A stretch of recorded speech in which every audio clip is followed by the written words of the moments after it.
Welcome back to the tabletop. My name is Daniel. We are joined today by Nick, Xavier, and one new person, Oi.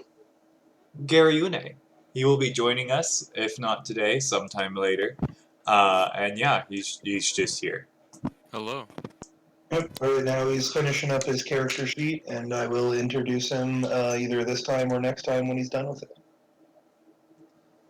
And for this current moment, I am going to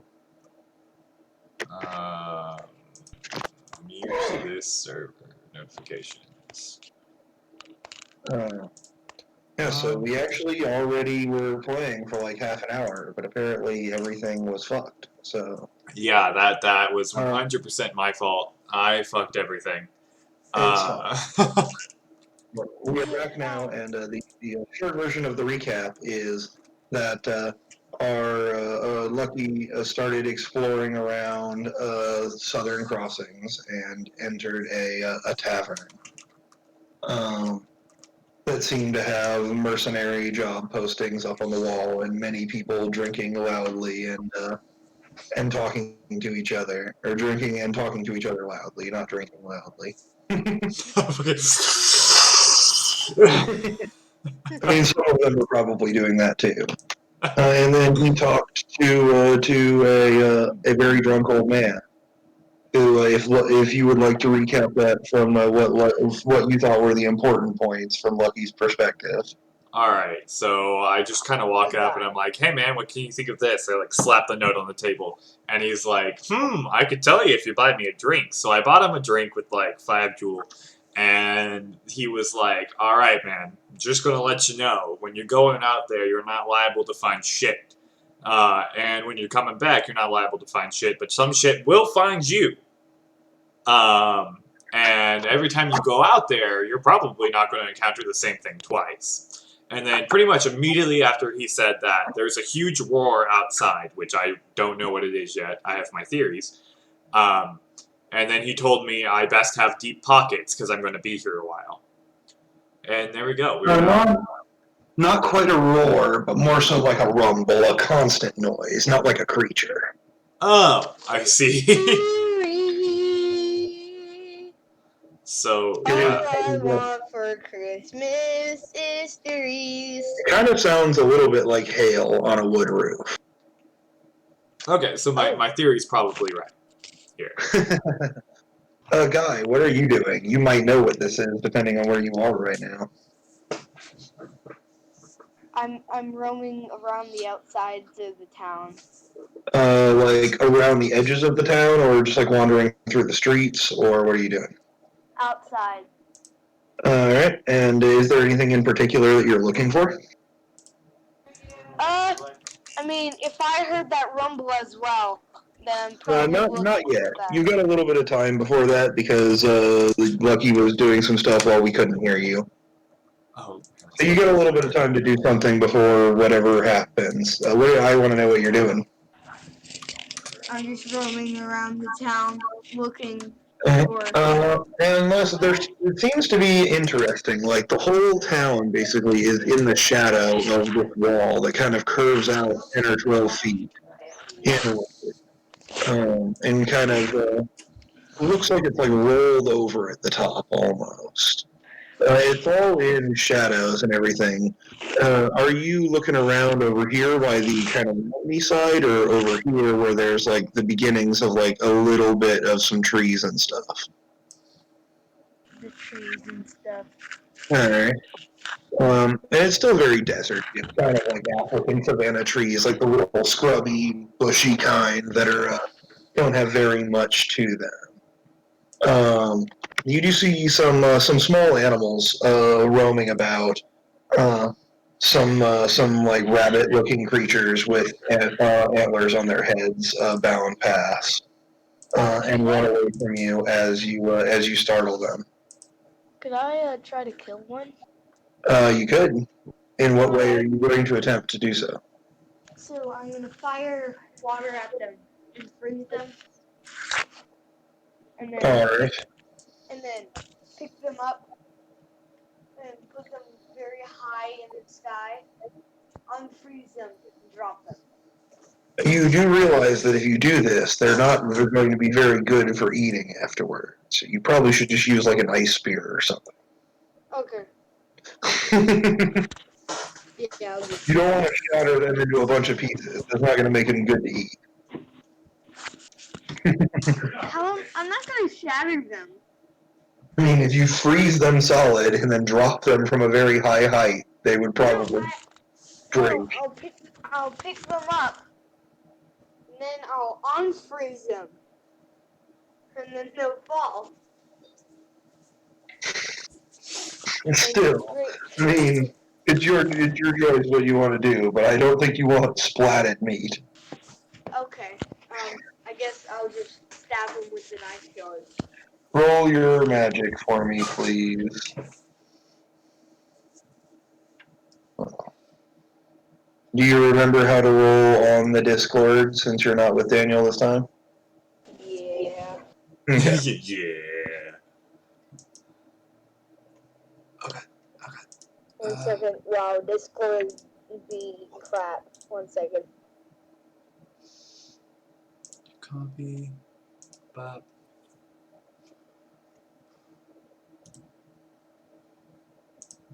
Paste.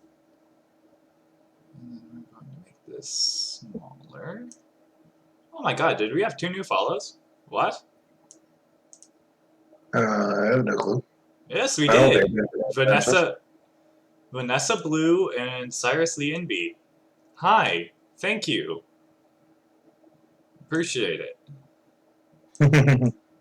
I was literally putting up the follow a If girl. they're still here, you gotta sing them a song, remember? Yeah, I know. But I don't know if they're still here. One was 2 hours ago and one was 23 minutes ago. But I literally, the only reason I thought about it was because I pulled up my follow thing to actually get it onto this. I thought your Streamlabs had an option to just like automatically pop it up when you get followed. I thought it was set. Like my alert box is here and my alert box noises are here. Hold on, I'm gonna test it. I know that's there. That's the wrong type of dice. You gotta roll 6d6 and then you keep 4 of them, not 64. Okay, so that was a miserable. I actually need to refresh because we're at 26 followers, not 24. 4 of those. So 4 plus 4 is 8, plus 2 plus 2 is 12. And that is enough for this small creature. Well, I guess I should technically actually roll its defense, but it's going to be enough. It has a 2 keep 1 defense. Okay, yes. Oh, please don't do that. But yes, you easily managed to spear one of these creatures. And walking over to pick it up, it looks like a kind of a large rabbit with antlers on its head. No. Logan says no. Like, Nick, you have to change what it looks like now. Logan disapproves. I mean, it's a jackal. I don't know what you want from me. Alright. But yeah.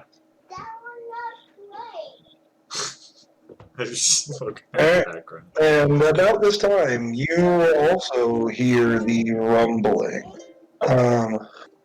And you are actually quite far away from the thing, as you can see what it is. Looking out this way, over the city, rising high above the walls, you can see coming an enormous wall of sand. Holy crap! Alright, well then, Scooby-Dooby-Doo! You skedaddle your way back to town. Just like the Scooby-Doo run, like... We will say for convenience sake, a guy conveniently barges into the same bar that Lucky is currently in. And as he opens the door, you can see coming in with him is quite a bit of sand. A guy, by the time that you have gotten there, you are quite dusty and covered in sand. Though that is just from the preemptive, the wind being swept up by the wave that's coming. You are aware, just from what you saw before you came inside, that storm front is going to hit you very soon. But you are now safely inside. Look, he just kind of looks over and like kind of just brushes him off with like a gust of wind. He also seems to be carrying a jackalope. Lucky. What did you do? I saw a thing, a huge, gigantic thing. Okay. I thought it. I think it's like a wall of sand. I think. Right, you do realize we're in a desert, right, man? Like, sand's everywhere. I get that, Let me- but this let me, time let me it was just draw in. unnatural. It was unnatural. I don't think that. I was unnatural. Like, It was covering about this area here and coming towards the town. oh. Okay. And it seemed to be, say, like almost halfway between like a wave and a sandstorm. It seemed very thick and very dense. I see. So, by the way, does a 23 get all the sand off him in the jackalope? Yeah. Okay. You can dust him off with some wind magic. So I just kind of look over to like the old guy who I gave the money to, and I was like, "So, is that what you meant?" I'm assuming you mean when he said you were going to be here a while. Yeah. Sorry. Yeah. Won't be wanting to go back outside until that's done with. How long do you think? An hour, day, one last week once, though that only happened the one time. Huh. I just kind of turned back to the guy, and I'm like, "So." Roll me a d6, please. And one single d6, but explode it if necessary. Oh God. Okay.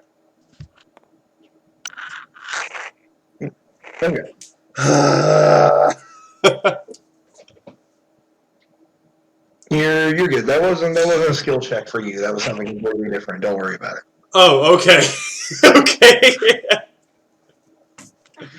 I kind of say to Lucky. That was to see if the old man could guess how long this time it was going to last. He has no clue. Oh. Oh no. All right. All right. So. I say to Lucky. So, since we're going to be here for a while, I want to know, what does alcohol? It's kind of like wait, hold on. For my sake, how old is the guy?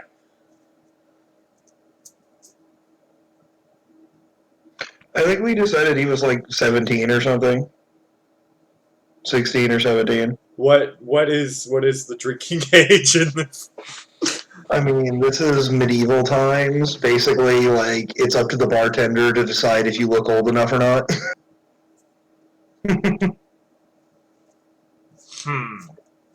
They don't have any official laws about it in 7 as far as you're aware, or in Fiore. Hold on, Xavier. I have to decide something. Okay. I'm just gonna smack you and say no.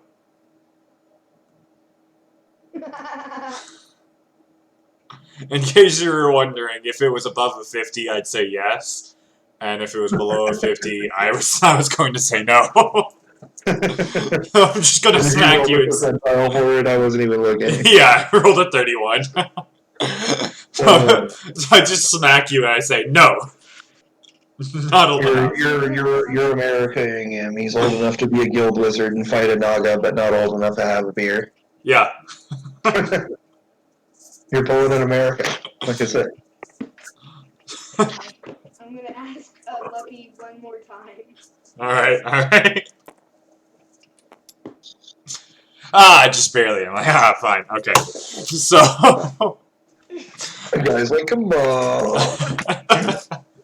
I just kind of like walk over to the bartender. I said, "But you're paying for it." Yeah, I'll do it. I like the idea that Lucky just leads over to the bartender and is like, whatever the weakest thing you have it. Yeah. Like it's his first time. Be gentle. Oh my goodness. The bartender will nod and kind of pour you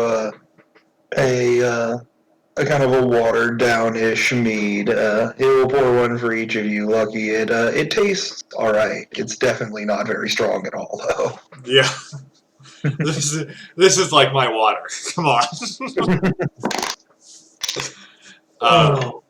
In this place, purifying water is very hard, so this is most people's water. That's all right. Good to know. You'd think with how hot it is, it'd be pretty easy to like distill the water. But the problem is that everything is full of glass shards. I see. The sand is literally made of glass. You don't want to be consuming too much of it, you know. Yeah, that's fair. That's fair.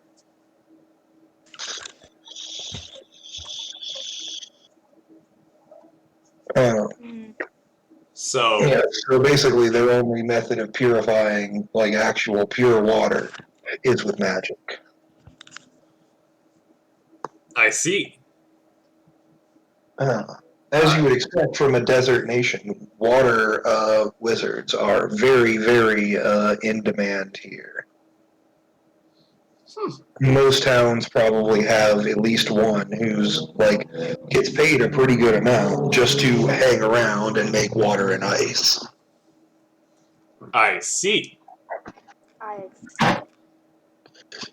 Especially Pern, as you saw with their gigantic ice lacquer. They definitely have several people on hand for maintaining one of that size. You know. Yes. By the way, oh, this is not my character sheet. Where's my character sheet? There's my character sheet. Okay. I will remind you, once again, though, that your original goal in coming here was to buy, like, sandstorm gear, basically. Just in case you guys forgot. Crap. I thought we bought that. Did we only buy the lacrum? Or the Yeah, lacrum? you guys bought the ice crystal at the other place.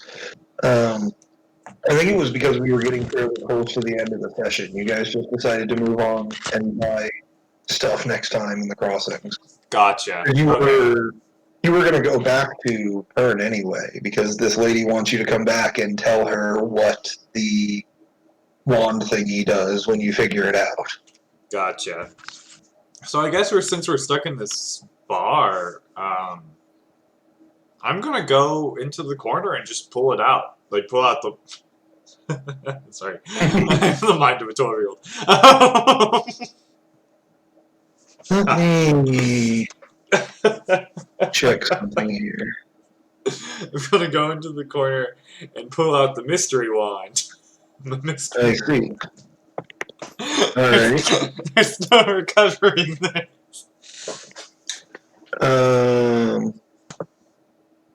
Yes.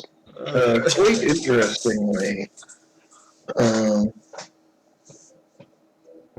as you pull it out, the bartender just kind of looks to you, and he says, "You might stop the storm with something like that, boy."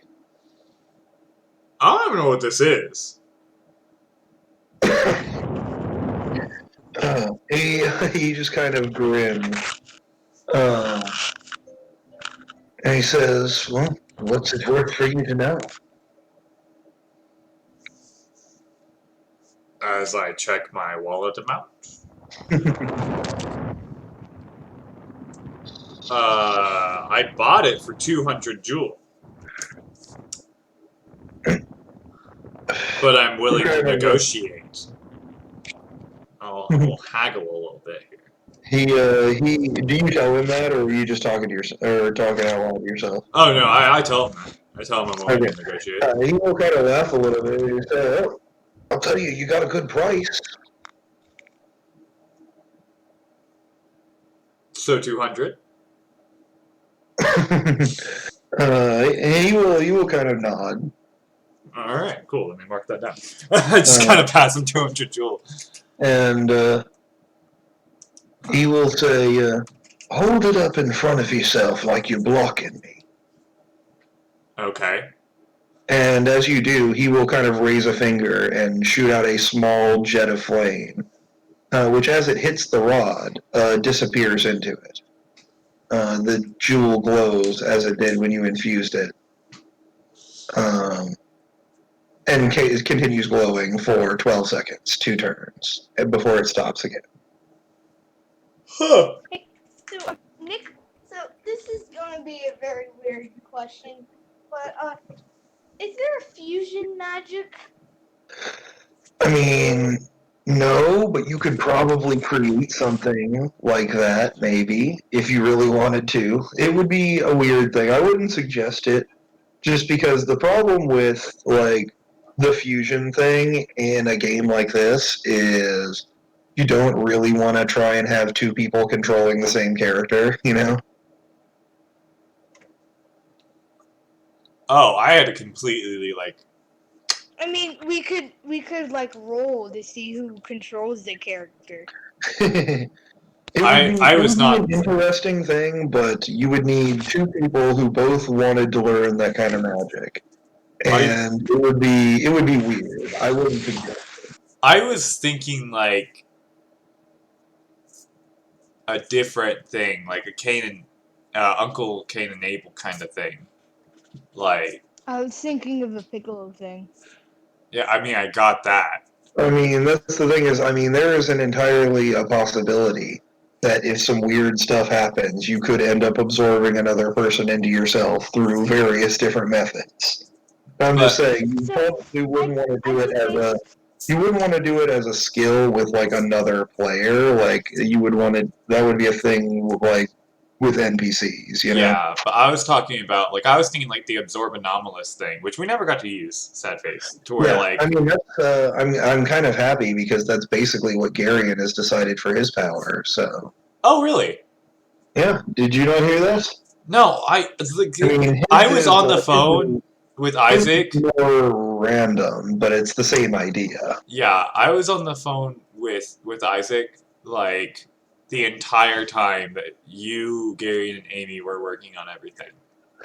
I so see. I could So that's essentially his is more random, and it doesn't just like steal anomalous things, but like that's what he wanted to do was like to be able to like steal like random stuff from any given person. so I could make Uh, Anything fusion from their magic. magical abilities to the fact that they have really good teeth, you know? Yeah, So I could make fusion magic.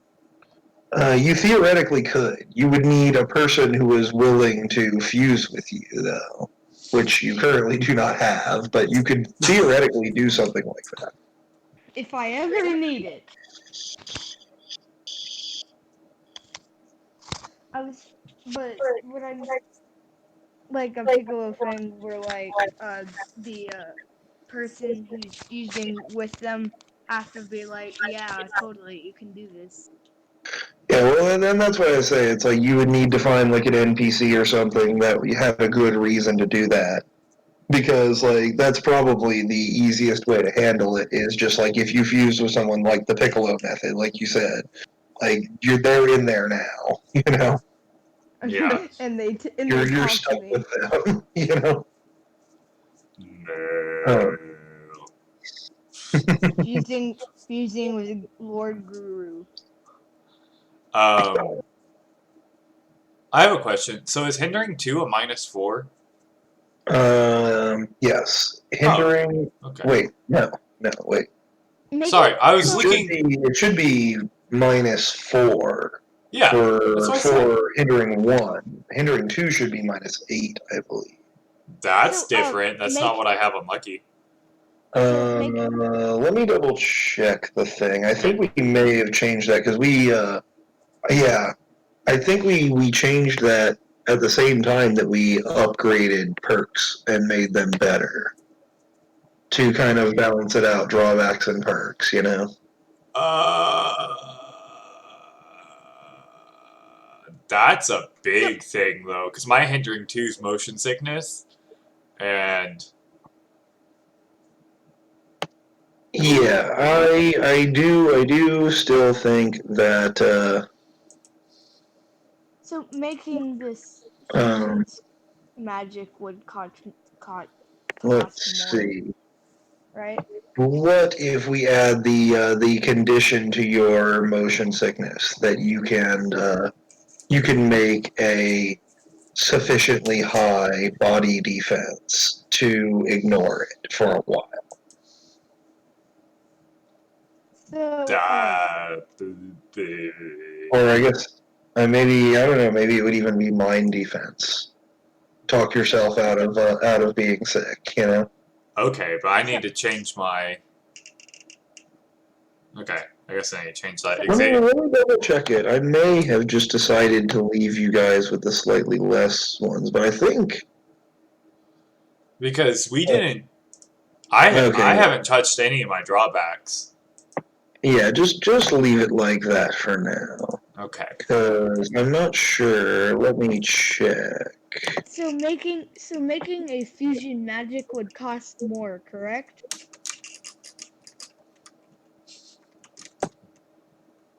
Nick? Hold on, I someone mean, you just would have knocked to on my learn door. it. You would have to learn it as a new magic, and the person you wanted to do it with would also have to learn it as a new magic. Or if it was like a story thing, um, and it just came up, like, and you weren't the one creating it or whatever, it might be different. But if you were coming up with it from scratch, yeah, you would need to create a new kind of magic and then teach that to somebody else to fuse with you. Okay. So like I could teach that to Lucky. Yo, so Mm. I just had a pizza delivery guy like come up and be like, "Hey, I got your pizza," and I'm like, no, you don't. I didn't order a pizza." I see. And like he was like, "But it's already paid for," and I'm like, "Are you sure you have the right thing?" Like, man, if I was meaner, I would have taken that pizza. Like, there's like 4 fucking pizzas there. They're like, "It's already paid for and everything." And I'm like, "Are you sure you got the right thing?" And then he checked it, and it was like the apartment building next to mine, I see. and I'm like, "Oh god." But like, if I had been like a worse person, I would have so taken that pizza. You've got a couple of things on your sheet here. Um,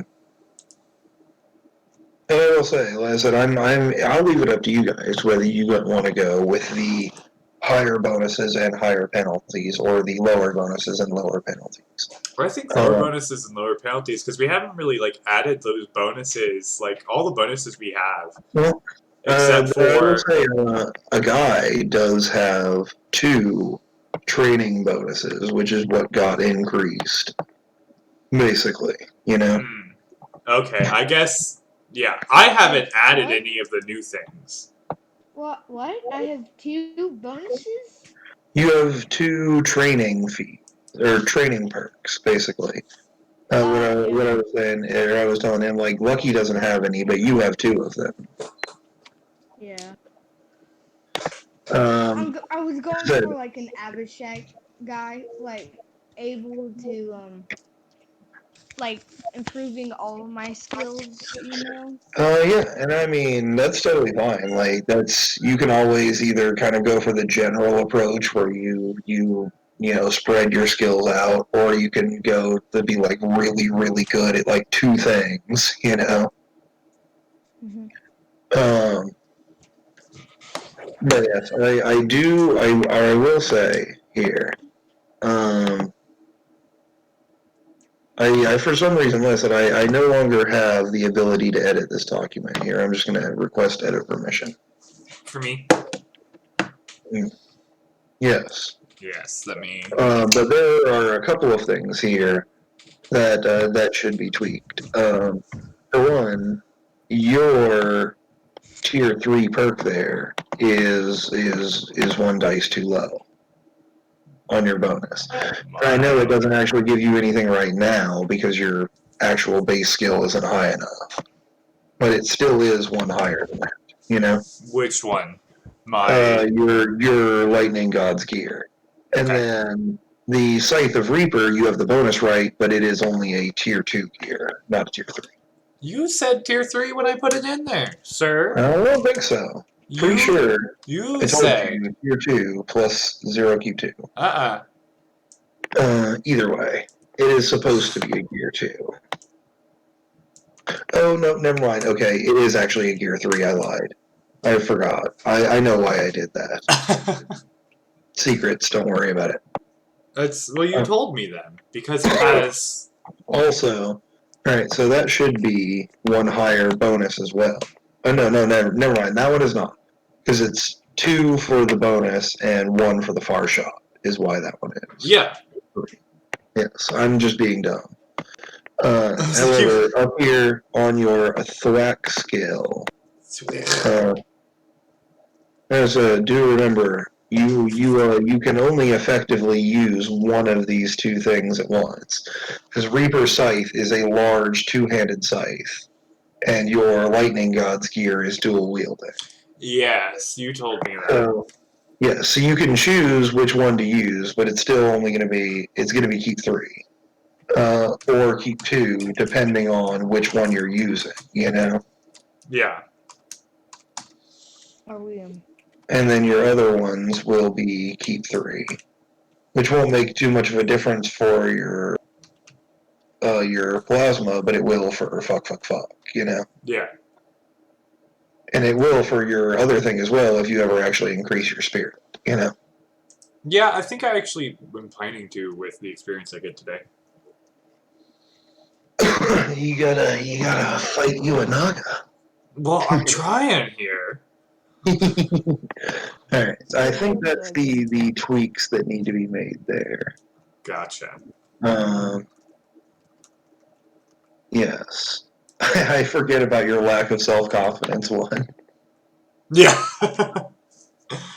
If anyone ever questions questions what I'm doing, I fail or I take it -2. It could also work with my I don't know if limiting. you remember to do that, but I feel like people have questioned you a few times and I haven't remembered to bring it up. I don't know if you're just doing it I've done it. Yeah, I've done it. Because I totally forgot that was one of your character drawbacks. Yeah, I'm also surprised that you haven't, like, tried to have someone convince me that something's not cool enough. Like... I mean, so far it hasn't really been an issue, because the only person you've been talking to about these missions have been, like, a guy. Yeah. Honestly, I could tell you that now that you more permanently recruited Haba as part of your team, he's probably the most likely one to at some point just be like, hey, this is boring. And I'll be like, yeah, it is boring. But so far it hasn't come up yet. Because people we keep on choosing the right. So you guys keep doing some pretty interesting stuff. Yeah. You guys blew up the moon. We did blow up the moon. Yeah. That is most definitely a thing we did. Where did I die? I do want to point out with all the traveling and everything, it's been like a week and a half, 2 weeks since you guys blew up the moon. And it's like less of like a cloud of rocks now, and it's like it's kind of come together into like a vague, like lumpy thing. Has the mission started to go fix the moon yet? Someone did indicate that there was a mission to fix the moon. You don't know if anyone is actually doing it or not.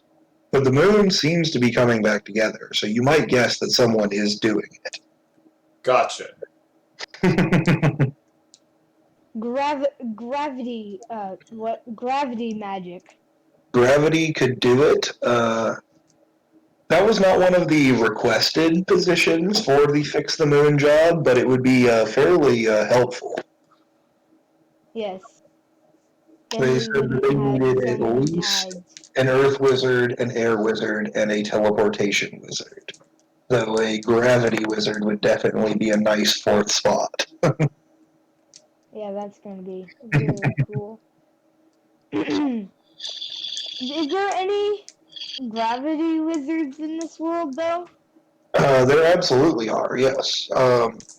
No, actually, here, roll me a knowledge check to see if you know that or not. I shouldn't have told you that outright. Because gravity magic is a lost magic. He only Nobody. he rolled a I 1. don't need to roll that. That was E, not R. Roll it again. Well, it was 2R. Okay, now it's a 6. All right, make it better. Unfortunately, I mean, his knowledge skill is more than 1, but that's still the best he can possibly get because it's like 6 keep 1. Oh, I forget he actually made a knowledge skill. He didn't have Yep. one for the longest time. Yes, he didn't have one at all for the longest time. We finally convinced him to make one. Yes, you have heard of such things. Most people say that it's not possible, though. They think it's just legends. There are stories about it, though. The whole reason we're going over to Iceberg is so we can go to pregnant. Oh yeah, you're Per literally grand. searching out a legend. Per grand.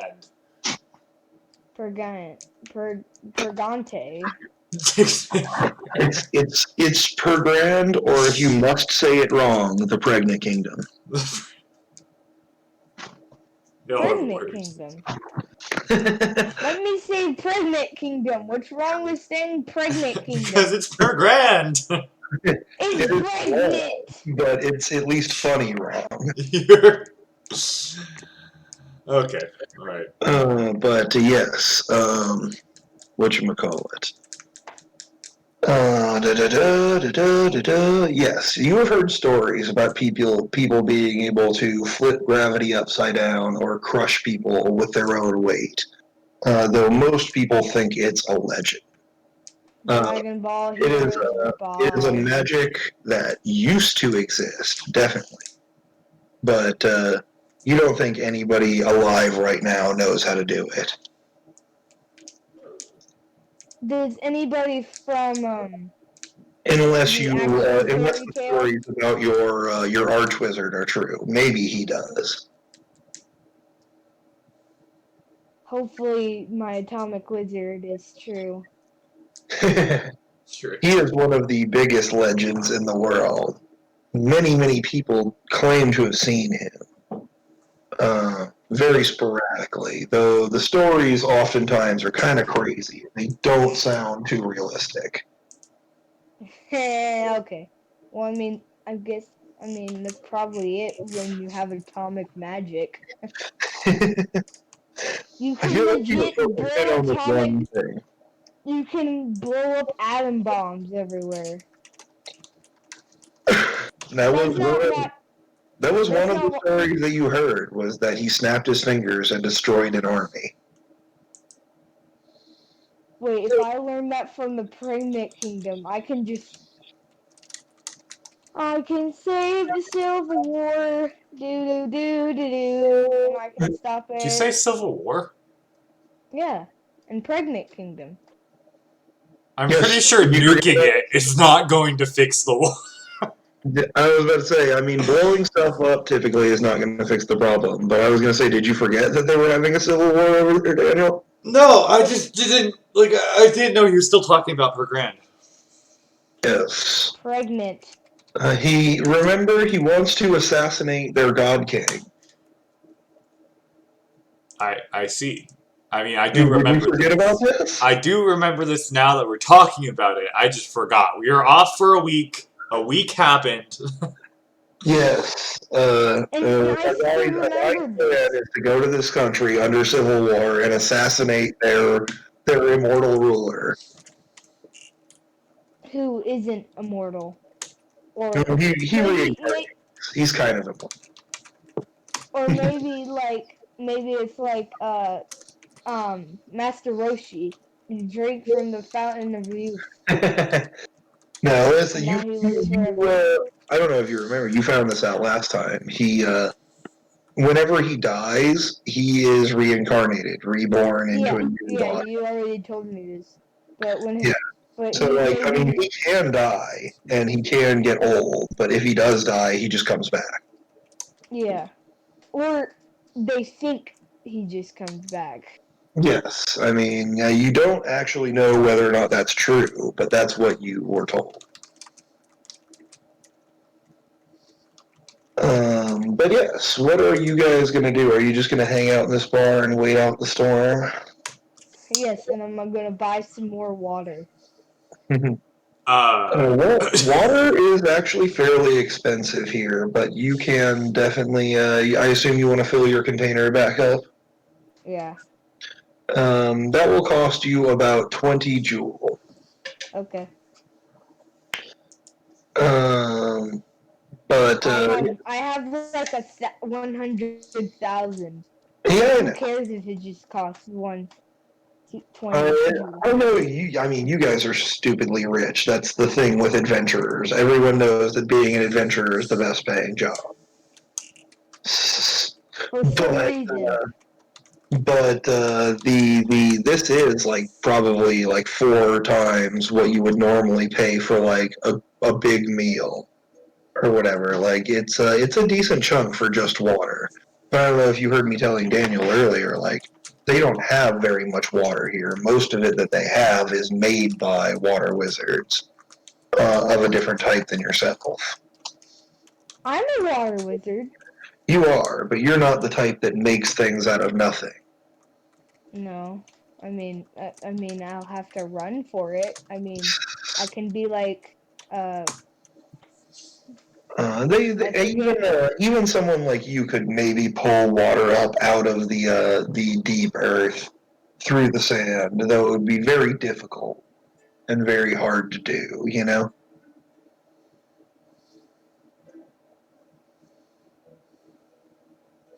but basically Yes. all of the water that they have here comes from water wizards Yeah. in this desert.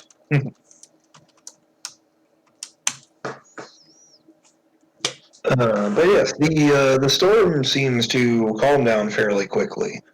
Thankfully, it was on the short end of the time frame that this old man gave you, and about an hour passes by, and the sound seems to be slowly lessening and lessening and lessening. It's still you hear some thudding and things like that, but it sounds much less violent. That's always a good thing. Some people seem to still be sitting and waiting a little longer, though one or two people, once it calms down to a moderate level, pull their hoods tight and step out the door. Can I just kind of like wrap myself in a little veil of wind and just walk outside? Yeah, roll me Can your I just can I just make my whole body rock and just walk outside? I mean, you're gonna have to go outside first to get rocks, but you can. Or like, oh, or like Hold up. put myself into Yeah, like Toad a still does layer I that. of mean, you can control this sand. water. You can literally just push the sand away from you. You have earth magic. 23. I could put myself in like a water shield, and like whenever glass or sand hits me, it just like slows down in the water. You could do something like that too. It just depends on what you want to do. I need you to roll me whatever you're gonna do, though. Lucky, you are good. Though it does seem to be still quite intense, buffeting against you. Your wind is able to keep it away. Alright. Okay. Guy, what are you gonna do? And we'll also roll for it once you tell me. Well, I'm gonna put myself in a shield. You're gonna use water. Yeah, water shield. Alright, yep, roll that for me. Ooh! Or I can just turn into an armadillo. Alright, an armadillo Wait. or Wait, is he actually using his magic? Whoa! Whoa! What? your whatchamacallit, I used it last time. yep, I mean, if you were to turn into some kind of desert creature of any variety, you feel like they would be much better at dealing with this than you are. Yeah, I'm gonna turn into an armadillo. Alright. You don't even need to roll for that one. That's a small, weak animal. Woo. I'm Alright, just gonna you pop. become an armadillo. Are armadillos the one that are like heavily diseased? They can carry rabies. Fucking armored rabies. I can give you rabies. And You're kidding me. both of you guys are all right. This is pretty uncomfortable. Every once in a while, for Lucky, a slightly larger than average pellet kind of zings through the shield and bounces off your cheek. And for a guy as an Coming. armadillo, your shell easily protects you, but it's not a pleasant feeling. You can feel this constantly Yeah. thumping against the shell. Oh, yeah. It just took a bit to. I was smacking cheeks. I'm Wait, what? I have headphones in, so you won't be able to hear it. I also don't. Oh, he's talking to here. I will. Xavier, just send a text when you're good. I'm muting you. Uh, he needs to remember to mute himself when he's talking to other people, but that's fine. Yeah, it's alright. Yes. So, looking around, it seems that most of the stalls that you previously saw have had heavy wooden shutters drawn down from the top part of the stall, closing them off from what's going on here. Looking up above you is kind of a terrifying sight, as you now see what the curve in this wall is meant for. The vast majority of this, as violent as it is right now, this is after it has already been calming down for like 30 minutes, and it's also being blocked mostly by the wall, you now realize. The sky above you is black with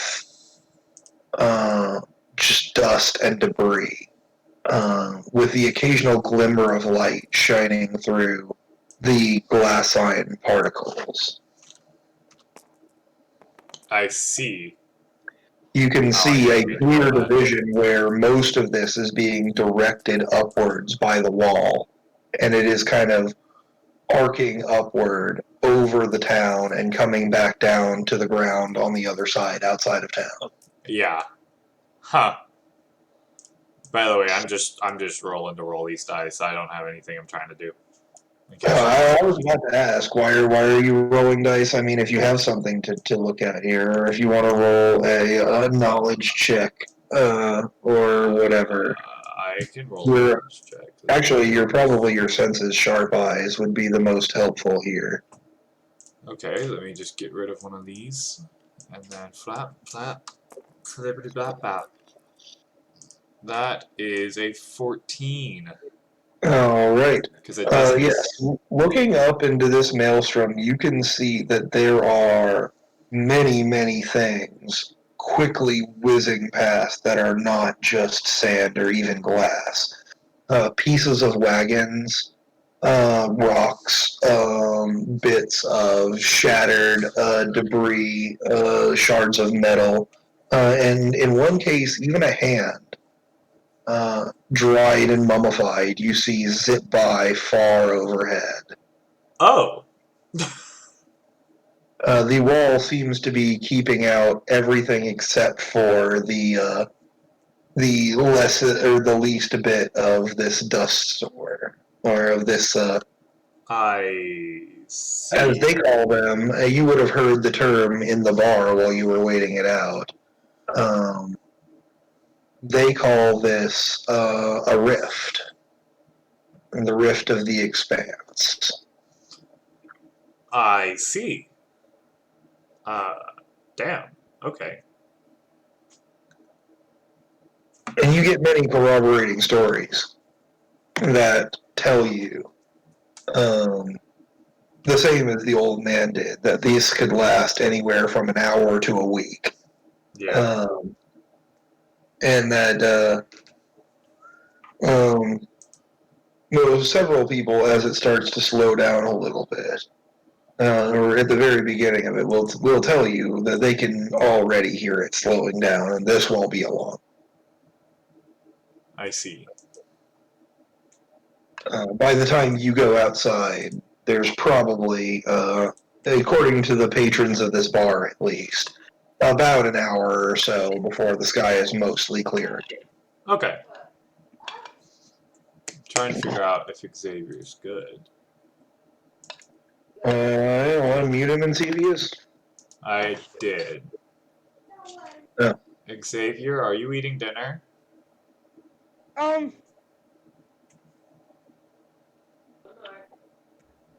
Yeah. I muted you again, Torque. Unmute him and kid, mute yourself so that you can come back when you're actually done. Yeah. Instead of having Daniel mute you. And then just let us know when you're back. It's fine. Well, okay. 1 second. Are you still good? I don't know. Actually, I'll just finish. But I'm gonna get more. But Okay, just mute. Just mute yourself and come back to us in a minute here. It's fine. I'm trying. Discord's being crap, so I'm pressing mute, and obviously you can still hear me. So, All right. Well, then I guess we will have to do it the other way. Daniel, you mute I him. got him. He's good. Xavier, send us a message when you're back. All right. But yes, stuff and things. Stuff. Yeah, it has like an hour before the sky clears. Yes, as if he is showing off. There is only one stall currently open in the market as you walk out of this tavern. And it is the guy selling these very heavy cloaks. The sign reads, the Sandman. All right. And he seems to be standing there wearing this very heavy cloak, pulled around his face. You can really only see his eyes, and only that through a slit. Like, think, what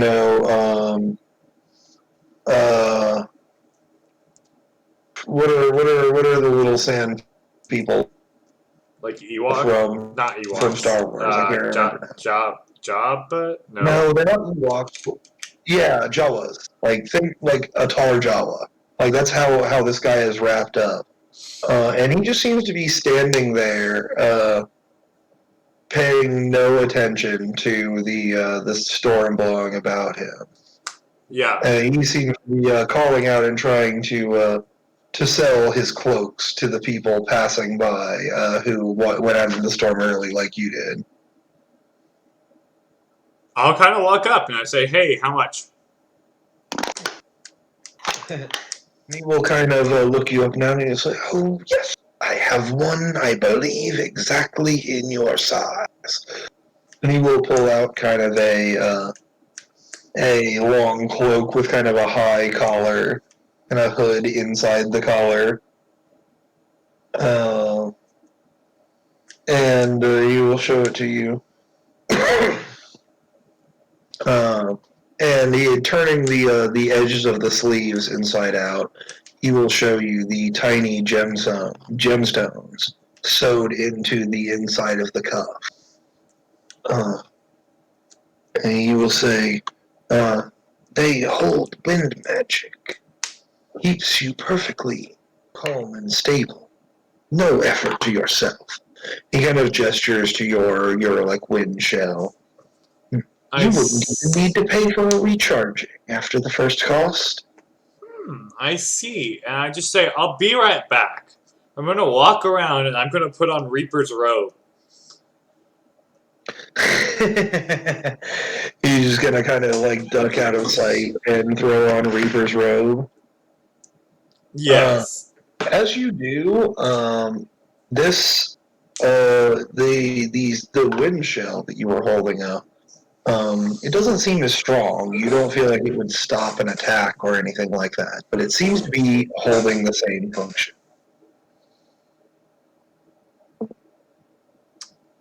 Is it like enough?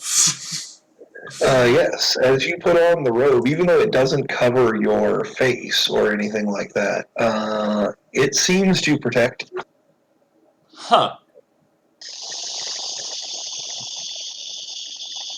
Alright, well, I am gonna walk back and. You know what? Xavier can buy his own. I've bought enough for him. Xavier can buy his own cloak. I'm just gonna walk up and like give him like 50 jewel and say sorry, I forgot I had this. Like give him 50 just because I feel bad. He will kind of look you up and down. He'll say, "I have no doubt it works, but something so raggedy, so dark." Yeah. What about it? Say you don't like my look? Say you can't. I know you're just messing with me here now, but I will remind you that the Reaper's robe seems to be mostly just strands. The cloak itself is not really a solid cloak. It is a series of ribbons, essentially, that are attached together sporadically, And almost like a whatchamacallit, a irregularly woven net. Xavier, you should have texted the Discord. I didn't have my phone up, but welcome back. Welcome back. But yes, it is quite raggedy looking. It looks like it may have gone through a paper shredder at some point. And we couldn't tell that he was, nothing underneath? I mean, when he was wearing the robe, it kind of seemed to flow around and billow dramatically and things like that. And he wasn't wearing nothing underneath. He was wearing like underwear, basically. Oh wow. Yes, welcome back, Xavier. But okay. But I mean, at least part of why the cloak is like this now is because of what you guys did to him and the cloak. I see. Alright. It was at least a little bit more intact before, but after the demon claws and the blades, both wind blades and fire blades. And lightning and Well, the lightning didn't do that much to the cloak. That mostly hit him. But the fire blades, the wind blades, and the demon claws, they did a number. Where are They we? still seem to hold its magical properties. we're still in Southern Crossing. I'm just talking to a merchant. I don't know if you would have went with Lucky, but when the storm is still going on, it's still very dusty and everything outside.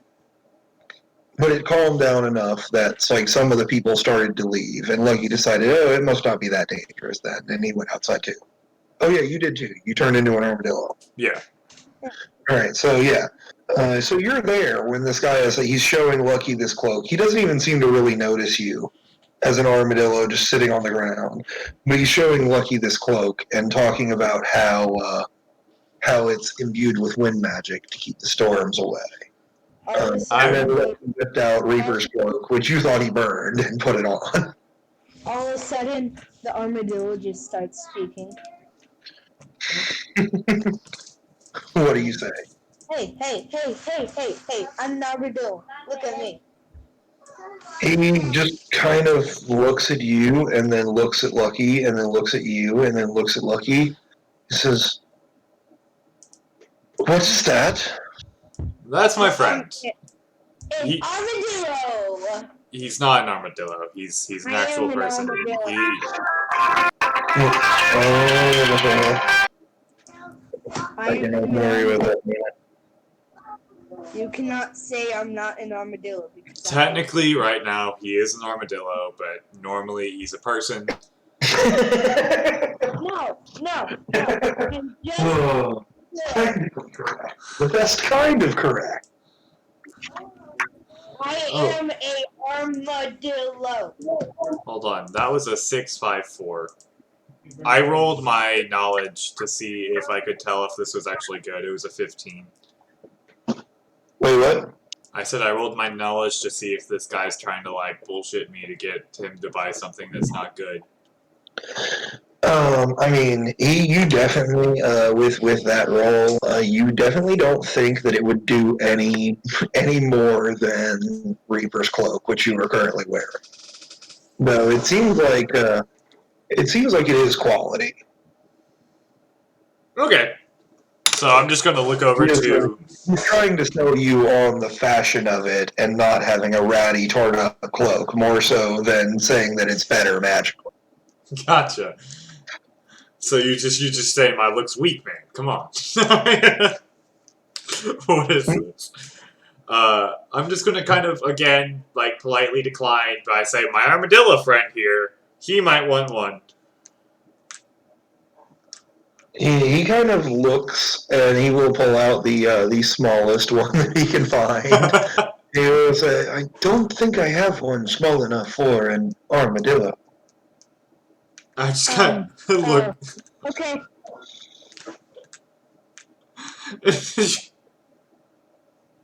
I'll just turn into a human.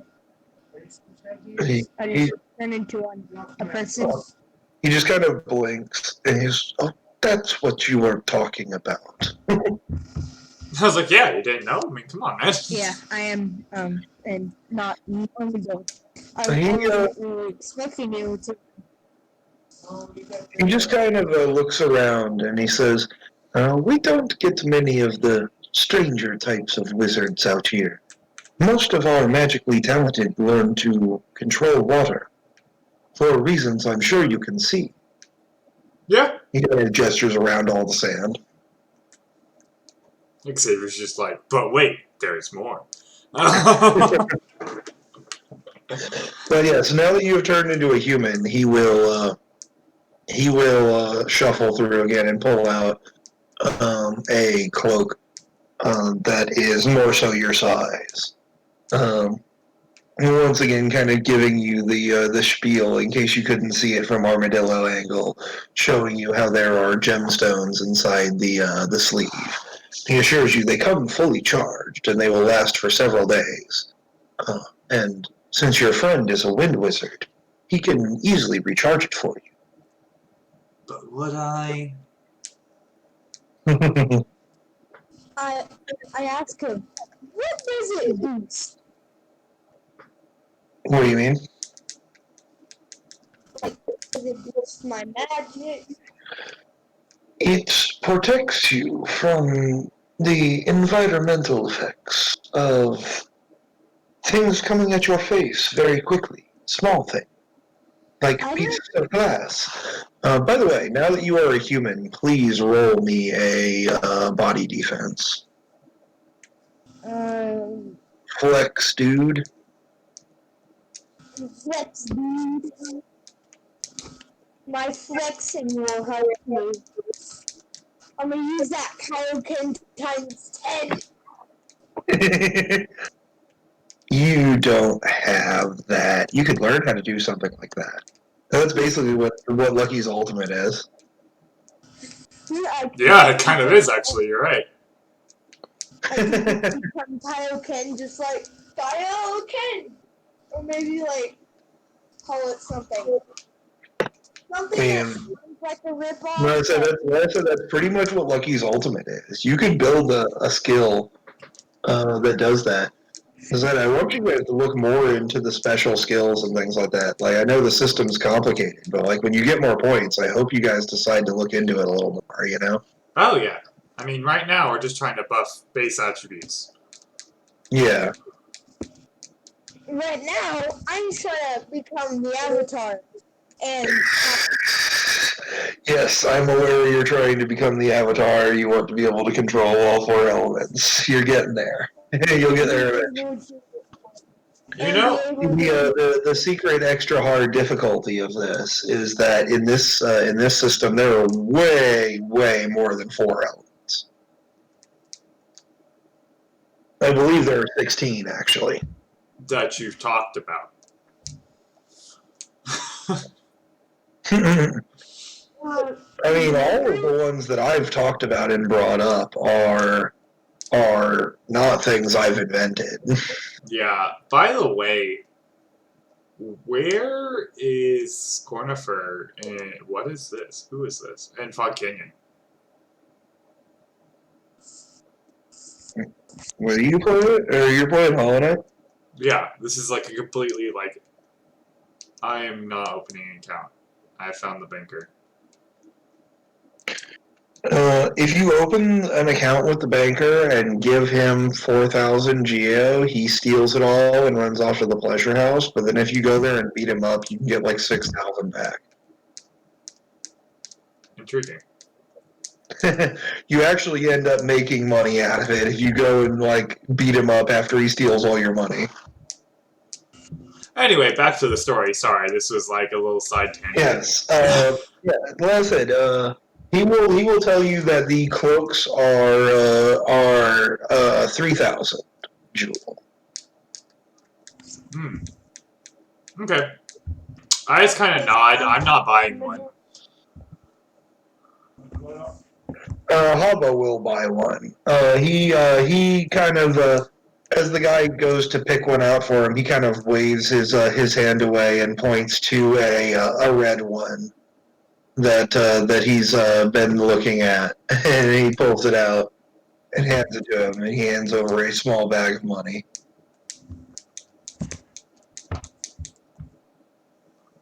I found Queen's Garden. What was that defense, by the way, Xavier? Did you roll it for me? Could you do that? What's your defense? It's I asked you to roll me a body defense, and then in this case, it's plus your fortitude. well, could you roll that for me? I mean, I guess I can roll it for you if you want me to. I was hoping you'd roll it on Discord, but I'll do it. Fine. I'm too lazy. Oh, well, lazy's not a good reason. Loser. Hey, It just means you have to accept my horrible luck when it comes to rolling. That is true. It's pretty bad. That's not 6. Alright. You got an 8 plus what your body or your fortitude is. That's a 4. Not a Okay. 6. Well, if What? My body is 4? Your body's 4. Is it really? I thought it was 5. Nope, you got mind 6, body 4, spirit 6. Okay. Which is a pretty good spread, but your body is your weakest by far. Okay. Yes. So you are going to actually, while you're in human form talking to this guy, you will take 1 point of damage as just kind of this sand is just blasting against your skin and like rubbing your skin raw. Like it's kind of like having like sandpaper slowly rubbed across you. Could I notice this and I mean, you definitely notice it. okay, can I put a bubble around me?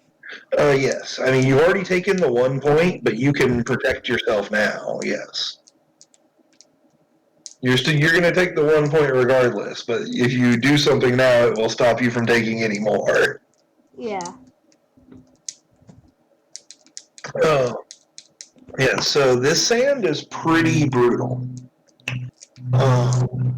And this guy tells you that he will sell you a cloak, and he has picked out one. And as he sees you're thinking about it, he will pull out 2 or 3 more in the same size but in different colors. What? I keep getting phone calls. Hold on. And then no, I actually mean hold on. I'm gonna keep going, but he will kind of pull out like a desert tannish one, a black one, a white one, a red one like the one that Haba bought. They don't seem to have any of the cool colors, blue or green or anything like that, but lots of shades of like white to yellow to orange to red, as well as browns and blacks. 1 second.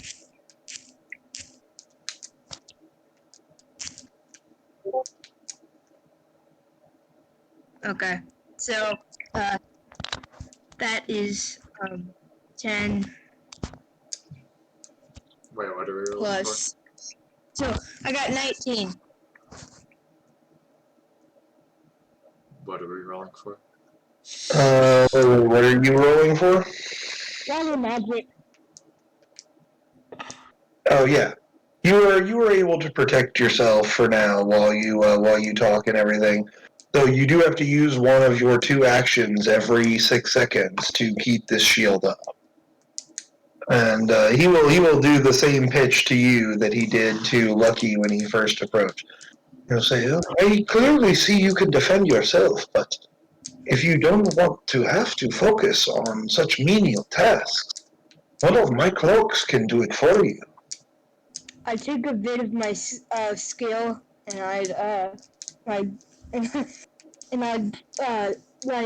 in Moana, I'd make his hair go up, and then put it back into my shield and say, "No, I would not like that." Wait, what are you doing? I'm so confused. In one of the scenes of Moana, the water goes up to Moana's hair and made it go up. So and that's what I'm basically gonna do. I'm gonna take a bit of my water from my shield and do that. Alright, you rolled a 19, right? Yeah. Let's check something. Oh hell no! As you attempt to put this water onto his hair,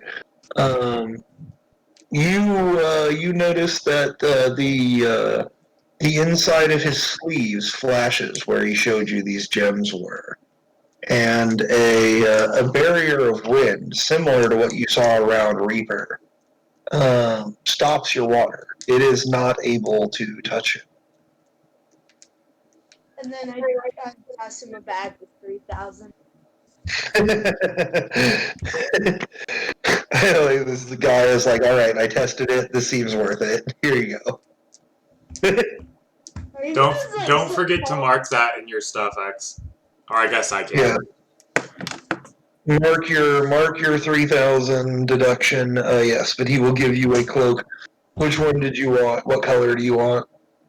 I would take a midnight blue, I guess. A midnight blue. I didn't hear what you said. Sorry. You said a midnight blue. They have some. Unfortunately, they do not. Like I said, they don't have any of the cold colors in the blue-green spectrum. It seems the dyes that they have here are yellows, oranges, reds. There's kind of a dark red, like maroon. I'll take a orange red. And I'll say, all right. I'll say whatever shade you like, but it doesn't seem that blue is a very common color around here. Blue and green seem to be very missing from most of the things in this area. Clothing, buildings, and landscape alike. Okay. But yes. All right. So, Lucky, you're going to wear Reaper's cloak, and our other two members have acquired stuff. By the time you're done with this, the storm is dying down to a more what you would expect from a real life sandstorm level, where it's like unpleasant, but it's not dangerous, you know? Yeah. And some of the other stalls are starting to open back up their wooden shutters. You notice that some people seem to have just kind of closed their shutters and sat down inside their stall, and others seem to be coming out from either the tavern that you were in or various other nearby buildings and reopening them from the outside. All right. I'm going to go. Is there anyone that kind of seems like, like an info place? I bet not, but. The closest that you found so far is the man in the bar. If you would like to roll me, you don't have anything that's particularly helpful for gathering information, do you? Godlike communication? But it's a 6 keep 1. Yeah, I would allow that. And roll me that to see if you can poke around and see who knows stuff in this town. Hey, Nick. What's up? Oh, That's a 6. A question of character. Would it be possible for somebody to learn, like, every time they take harsh damage, they like get more power, like a Zenkai boost? We've been talking about that kind of thing. We still need to revamp the perk system because right now we only have gear, training, and explode, and that's all we've got. Like we want to add a bunch of other kinds of perks that can do stuff like that. We haven't added it yet, though. We've been thinking about it, though. I'm not really sure how to do that kind of thing, but it is on our list of things to develop and to talk about, you know? Okay. That's gonna be nice. I will let you know when we figure out a little bit more about extra perks. I will send you guys the new updated document with those included. But we haven't gotten to it yet, unfortunately. That would be something that would fall under a perk, though, where it's like when you're at below a certain amount of health, or when some bad thing happens, or whatever. You get a bonus. Like that would be a perk type of thing, but we haven't figured out exactly how it'll work yet. Okay. I have somehow made it to Queen's Garden. Congratulations. There's a bench fairly close inside there. Try and find it as soon as you can. Alright. Queen's Garden is brutal. I'm gonna just go up to Lucky. Oh my god, what the? He explodes spikes. Yes. Okay, anyway, so. They also explode when they die. Don't be tricked. Okay. But yes, you guys are equipped. Are you gonna head out into the desert? I found no one with Or my do you have a 6. plan? Sorry. What was your thing? You said you got a 6, right? Yeah. With a 6, looking around and talking around, what exactly were you looking for again? Remind me. A, like, info thing. Yeah. There doesn't seem to be like a info broker immediately open and available or anything like that. Like you would be aware. Those types of people tend to keep on the down low. It might be kind of difficult to find one in an area where no one knows you or something like that. Out of game, you feel like a 6 would be enough to find the info broker in your hometown, but not here. There's no, like, I was talking about, like, a tourist center. Sorry. I mean, there doesn't seem to be a tourist center either. That would have been back at the border crossing. Yeah. But there are plenty of people that seem to at least claim to know a lot about this place. That's what I was saying. It's like, what kind of information are you looking for? Because your biggest source of information in this town are going to be the other travelers and the local. Just on the Naga itself, like. There are several merchants who will tell you stories of the Naga, how it burst out of the sand and ate all of their horses or all of their oxen, killed half of their men, and they had to retreat and were not able to make the crossing. I see. A commonality in these stories seems to be if you want to bring the Naga out, bring large animals.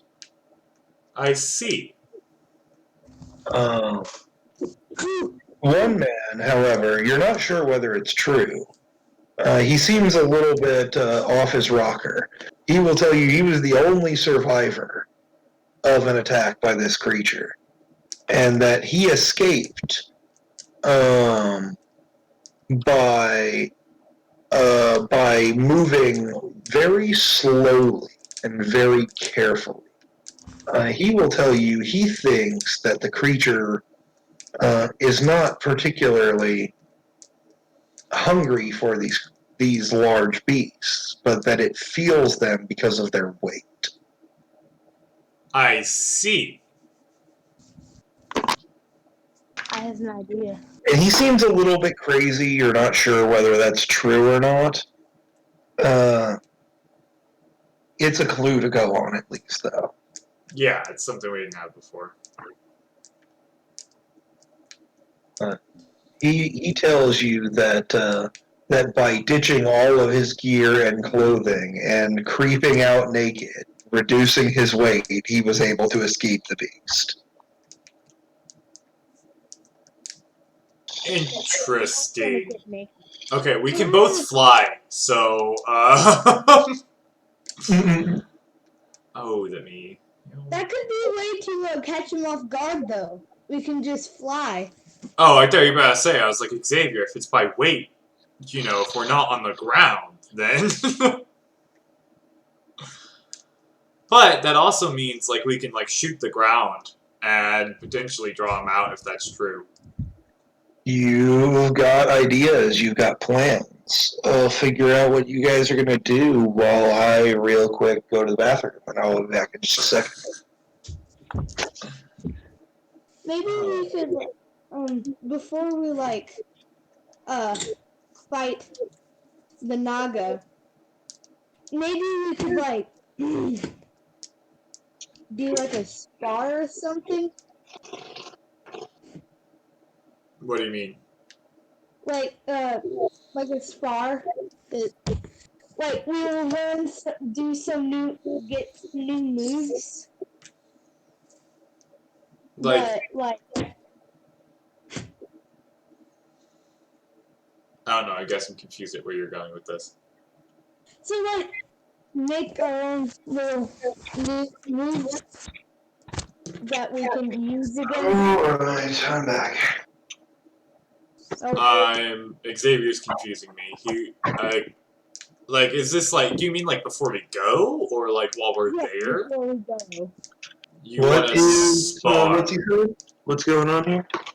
He wants to spar. Before he goes. I mean, I'm not going to stop you. I will tell you that it would probably be a good idea or a better idea after you complete the mission rather than before. Okay.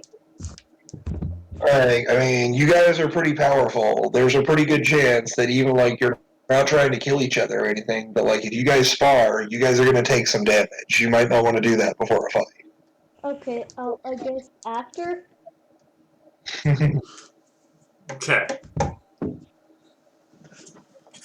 I'm good with that. Now I just have to find my way back to this stupid thing.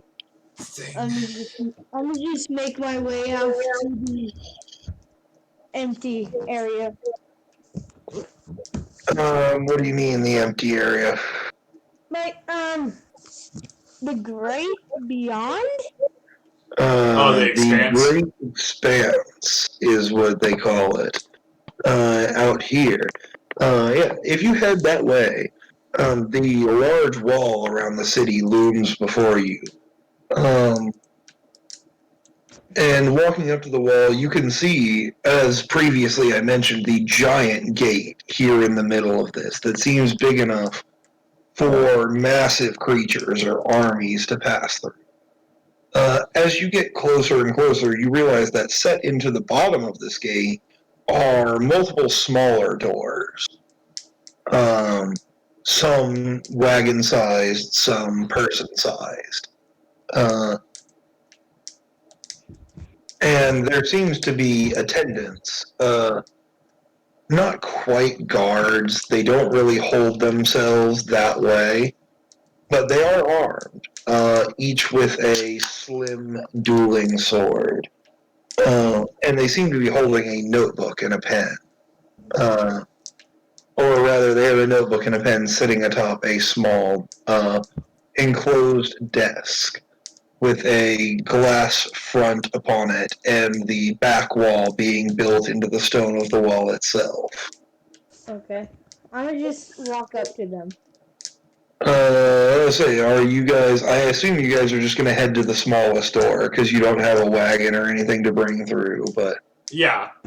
they seem to be there. Seem to be 5 doors in ascending size: a person-sized door, a wagon-sized door, one maybe 2 or 3 times that size.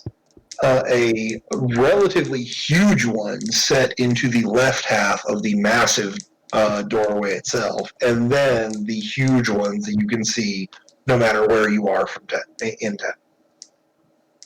I'm just gonna walk up to the guards and say, "Hey, Want shake and bacon. The attendant at the door will pick up his pen. Um, and he will look at your group, 3 people, no wagon, no nothing. He will say, "Are you sure you want to go out there right now? You seem ill-equipped." I mean, we may be ill-equipped, but you know what's not ill-equipped? Our hearts. yeah, you don't have I should note that these cloaks, both the Reaper's cloak and the ones you guys have purchased, do cover your guild marks unless you were intentionally showing them. Oh, okay, that makes sense. So I just kind of show him the job quest. And he kind of blinks for a second. He says, "Oh, I see." And he kind of reaches off to the side and pulls down what you, Lucky, recognize as a exact copy of the paper that you had received to fight this quote unquote dragon. And he kind of pastes it to the thing, or like to the glass in front of him, and kind of like holds it up. And he says, "You're the ones we've been expecting for this, yes?" Yeah. Yeah. He kind of taps on his finger on the glass near the bottom of the paper, and says, "How new is your version?"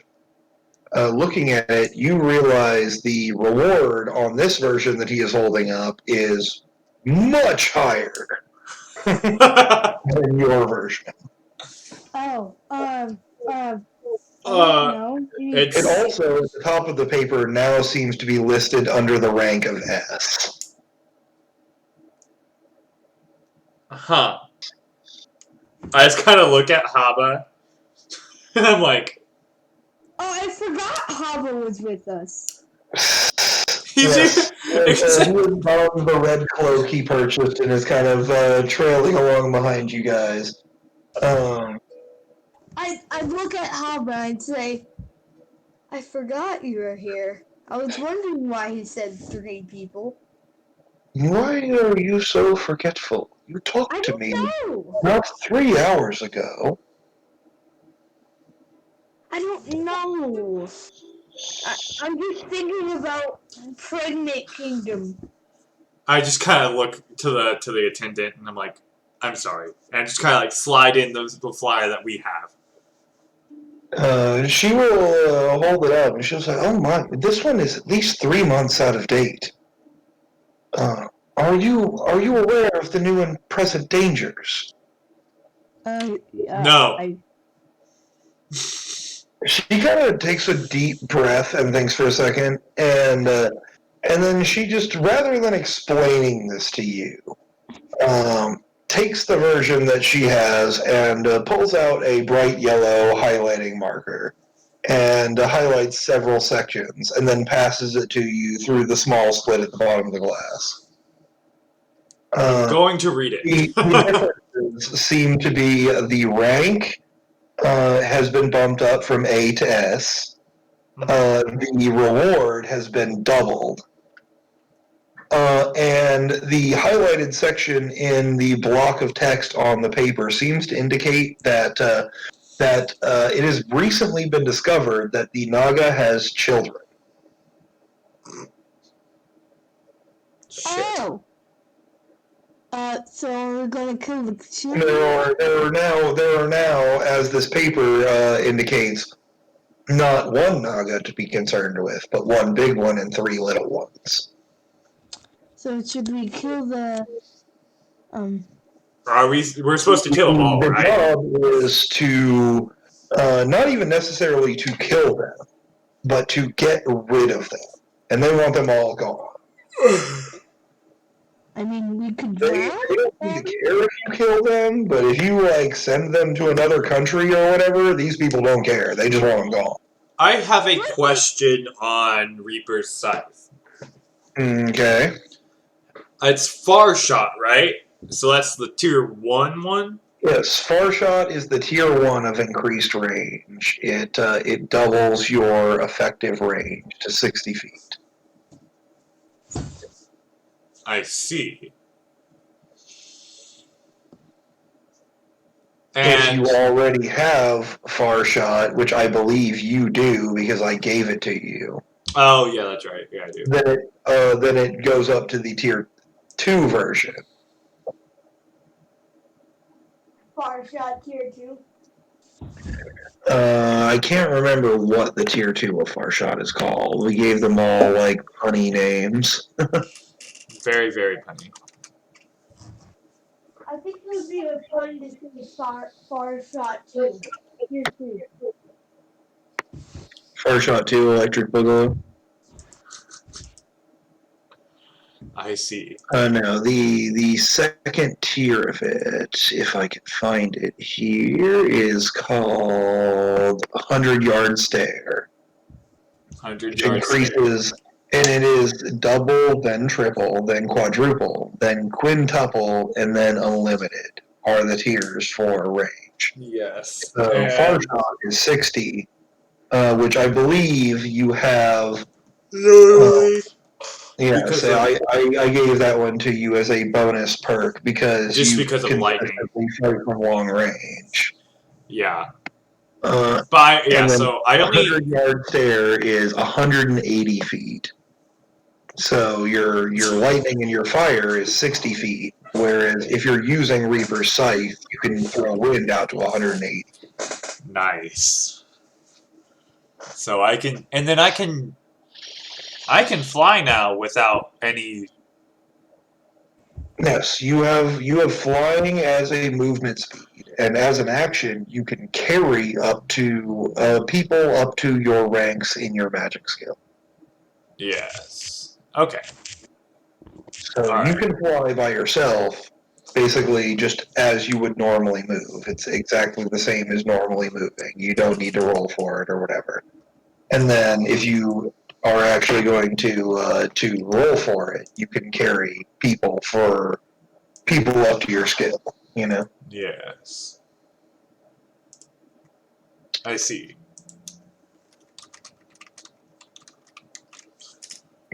Um. Okay. Yeah. No, that's what I was wondering. And at some point, I will tell you straight up, at some point, we're definitely going to tweak the flight rules. Like, I'm not really fond of them how they are. I just haven't figured out the best way to do it yet, you know? Yeah, because, I mean, We've been talking about movement abilities and how they should work and things like that. I think it's going to be a big thing we talk about next Thursday, actually. Oh, cool. gotcha. So that's going to be tweaked, but for now, that's how I'm going to let it work, you know? Okay.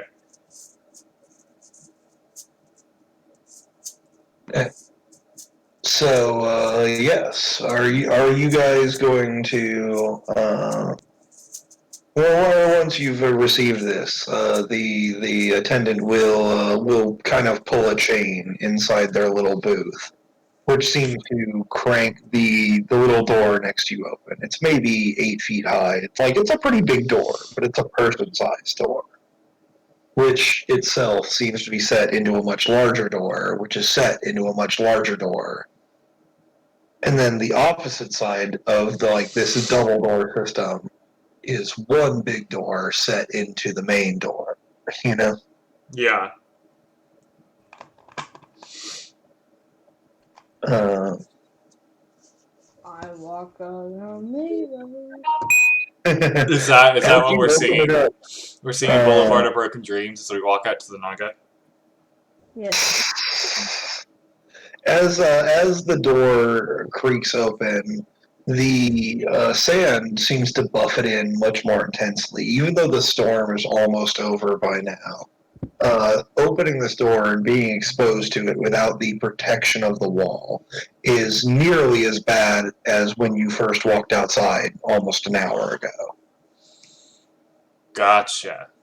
Though your cloaks that you have acquired protect you quite well. And then our lachrum. Lachrum. Lacrima I'm just walk. will protect you from the heat.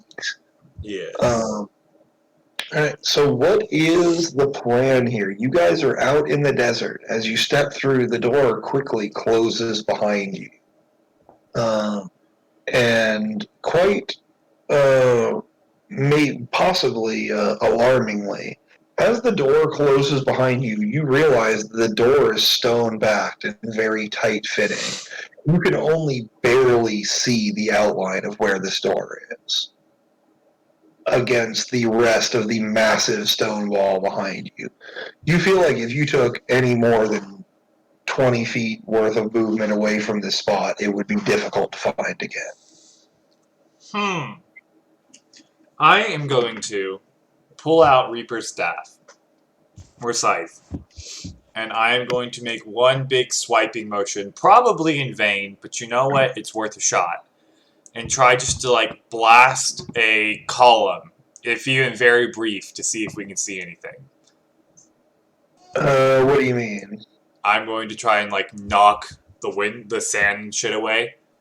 Just for, like, a very brief moment to see if we can see anything. The problem isn't the thickness of the sand here. The problem is that the door sealed very tightly against the outside. Oh! The backside of the door seems to be made of the same smooth stone the wall is. And it fits very tightly into the spot that it closes into. The sand is slightly vision obscuring, but it's not the problem here.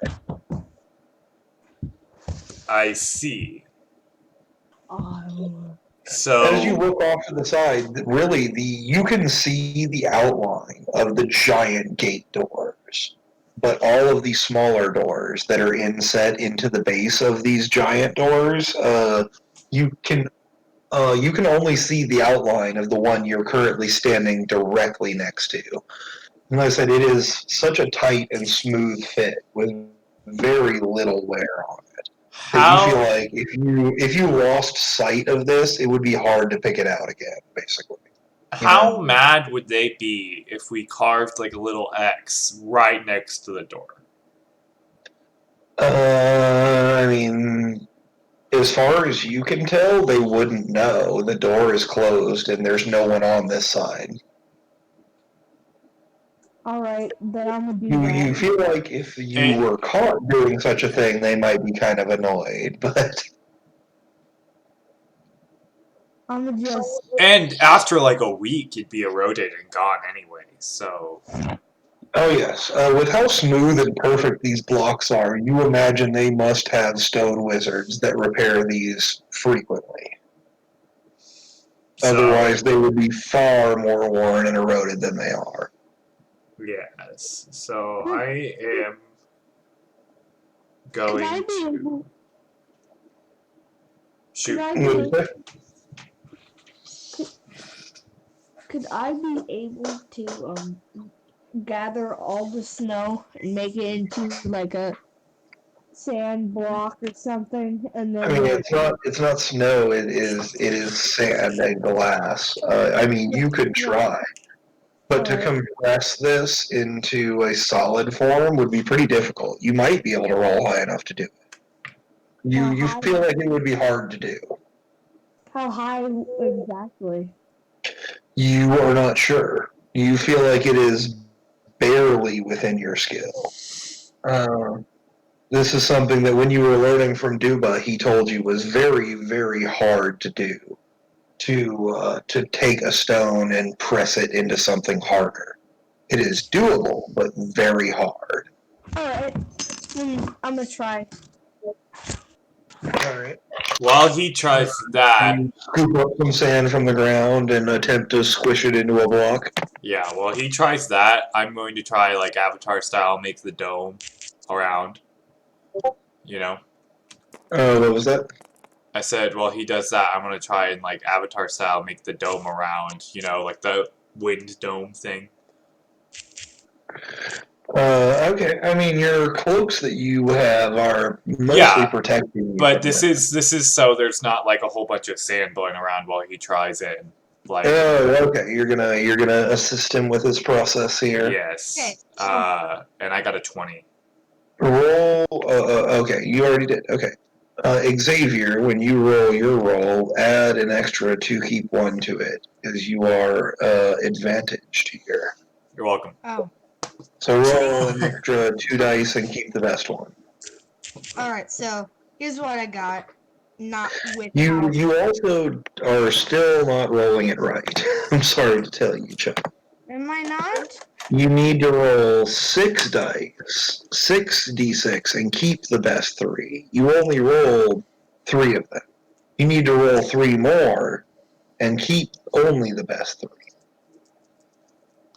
Well, at this point, it's keep only the best. Well, no, you did it totally wrong. You bumped your thing up to 6, keep 4. Yeah. So roll me 6d6.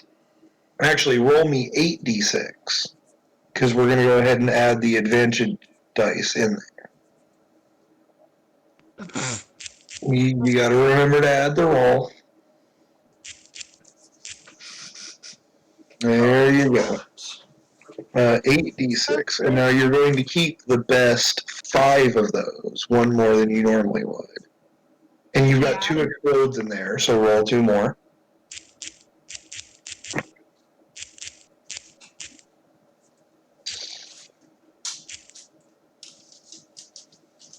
That's another explode. Roll another one.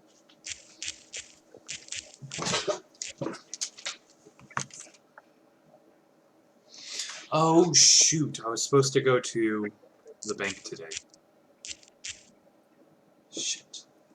Okay. All right. So we've got 6, 6, 6. That's 18. Plus 4 is 22. Plus another 4 is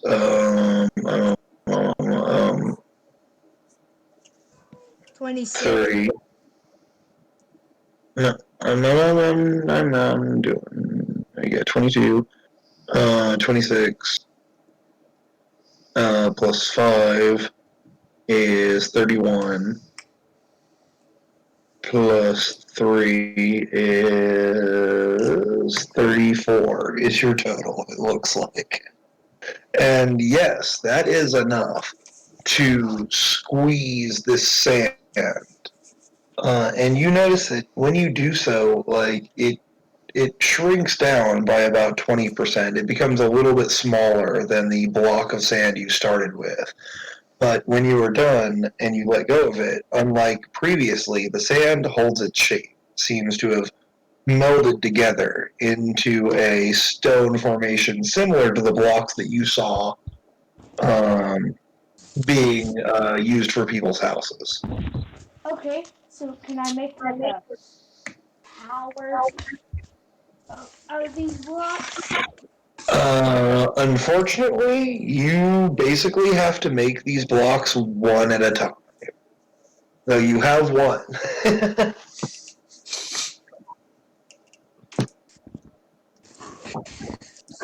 I'm just this gonna is keep a this in my this is a bag. very difficult process. Effectively, you have to press the stone so hard that it starts to slightly melt and mesh together, and then let Okay, go of it, and it becomes this thing. It is a very difficult thing to do. so I'm gonna put it in my bag. All right. This is ironically what you wanted last time. You asked me if you could gather some of this weird, like, wavy stone. You have basically just made some, and you stuck it in your bag. Oh, cool. So, yes, you have gotten what you were looking for last time. Lucky, what did you say you were doing while the guy was doing this? I Oh, was, you were air shielding him. Were you doing yeah, anything else? no, that was just it. Okay. One of you guys, please tell me what your plan is here. Are you gonna follow the standard path Yeah, I across guess. through North Crossings and just see what happens? Yeah, Are you gonna stop in the middle and try your trap? Like what's the plan? but I guess the plan is just to try and make it to Northern Crossing and then just assume that we're gonna get fucked. Or once we get to Northern Crossing, we could just jump up or something. You jump up. Yeah. What do you mean? If what the old man was saying was right, then he can't sense any weight. So preferably the Naga, if he flew up Well, I mean, there. that's kind of what I'm asking is literally everyone in your party has the ability to fly. Alright, I'm just gonna fly over there. So if you fly across this desert, that's what I'm telling you, like you have basically zero chance of running into the Naga from what you've been told. Like it tends to like jump out of the sand and surprise. Like if you just fly over it, it's probably never gonna pop out. Yeah, so I mean, like, I'm thinking, like, make trimmers or kind of be, like, pushing on the ground, trying to, like, draw it out, like, once we're at the midway point. I mean, that would be a perfect use for a guy's earth magic. You could make it seem like a really big creature was walking or something like that. Yeah, I can You can like thump in the right pattern to make it sound like footsteps of like a big thing, a big tasty thing or whatever. You know. Yeah. and then call either the mama out. So is this the plan? And also, the other thing was, I need one of you to once again roll me those D100s. I gotcha. I got it. Xavier, how are you going to roll it? I already have it here. It was a 66.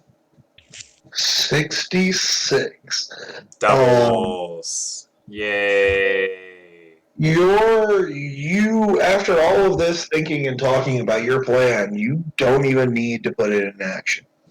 As you are flying along, you come across a caravan that seems to be pulled by very large, muscular-looking oxen type beasts, which you would be aware are called aurochs. They're basically giant fucking buff cows. I see. And this thing is being pulled along in the opposite direction, heading back towards Southern Crossing very quickly.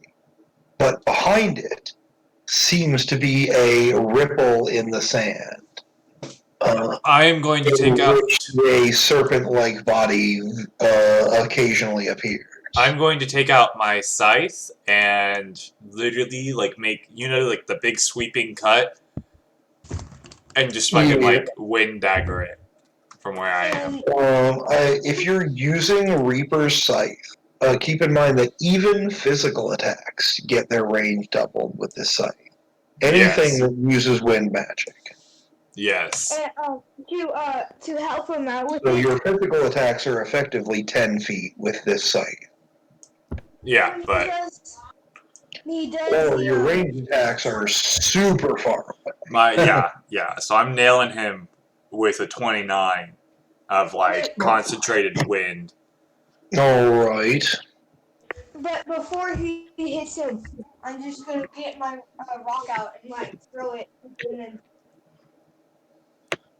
Yeah, I will give you guys one full surprise round here. So give me 2 actions each. Oh, this really? creature does not know that you are here. What was that first attack before you continue on? 29. 29. And Holy and can I hit it from where I am with like my lightning and fire? From where you are right now, you could move in easily close enough to hit it, but you are about 80 feet away, which is only in the range of your wind right now. All right, we'll roll again for this wind boy. Could I like throw my rock into his like wind, and it's gonna hit harder? You wanna pull a team attack here? If Lucky is okay with it, you can. I'm down with that. Team surprise attack. So it's a 29 and a 21 that I roll. roll. Remember the rule we have decided for team attacks basically is you get 1 team attack per person per fight. Like if Lucky and a guy team up and do a team attack, doesn't mean you can't do another team attack, but it means you can't do another team attack with just Lucky and a guy. You either need to do it with Lucky and Haba, or Lucky or a guy and Haba, or all 3 of you. If we do it all 3 of us, 1 team attack per group per fight, basically. Do you think we could do it like all 3 of us and just like nail it? Because Farshot carries. We'll join in if you want. Well, but what I'm saying, I want to make sure you understand. It's I get it. You could do right now Lucky and a guy, and then still do Lucky, a guy, and Haba. Yeah, I know. Like for the rest of this fight, you can't do Lucky and a guy same team attack. You know? Yeah, I get that. So I was just if saying, you want like, to do another team attack, it has to have a different group composition. You know? I was just saying, like, do it all 3 of us at the very beginning and make this fight go a little shorter. He will join in. Actually, can I get everyone to roll me initiative just to see what order we go in? Okay. You guys are going to get a surprise action before the monster goes, no matter what it rolls. But I rolled a 1. Xavier rolled a 1. My second rolls a 5. Xavier's second rolls a 2. So I go before Xavier. But still dead last. Damn. You guys need to take initiative. We really do. Papa has got an 11, and the monster has got an 8. What's he doing? Go to bed. What time is it? Yes. Please, when I give you more points, take an initiative skill. Even if it's only 1 or like whatever, keep 1. You literally, like, every time you're like... 2 is so much better than just nothing, you know? Literally every time we're like, man, you really need to up this skill. Right when we're trying to, like, up the skill that you told us to up, like, 3 sessions ago. Like, come on, man, we're trying here. I mean, there are choices to be made. Like, we're just going... You have to decide what you want to up. Though I do think taking at least a keep one initiative skill would be useful to you guys. Alright, I think I'll do that. Yes. That's only 1 point to learn the skill, and you can roll mind or body dice, keep one, and basically get a guaranteed 6 every time, Bold of you to assume our rolls are that good. I'm assuming when you roll 6 dice, you're going to roll at least 1 6. It usually does happen. Well, now I'll never roll a 6. Okay. Like, I won't roll another 6 the rest of this session. I hope you know. So you say. Either way, it looks like Hava is going to go first.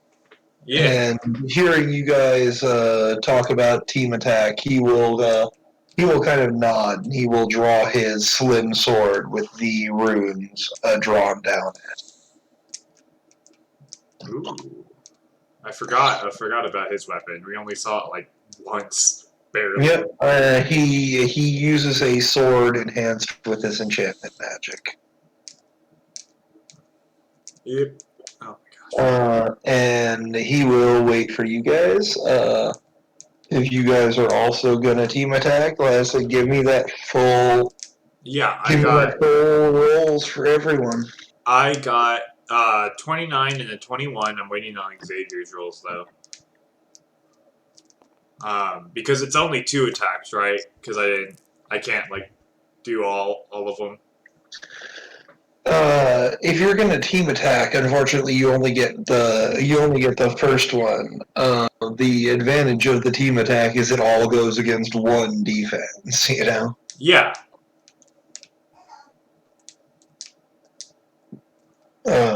You're a robot. I think it's you again. Sorry. Really? I also agree with Nick that I do believe it is you, because me and Nick can hear each other fine and hear you fine, so throwing that one at you. What was your result again? 29. 19? 29. And then 29 and then 21 was my next attack, but that's not part of the team attack, right? Yeah. Xavier. Roll an attack, or get one of us to do it for you.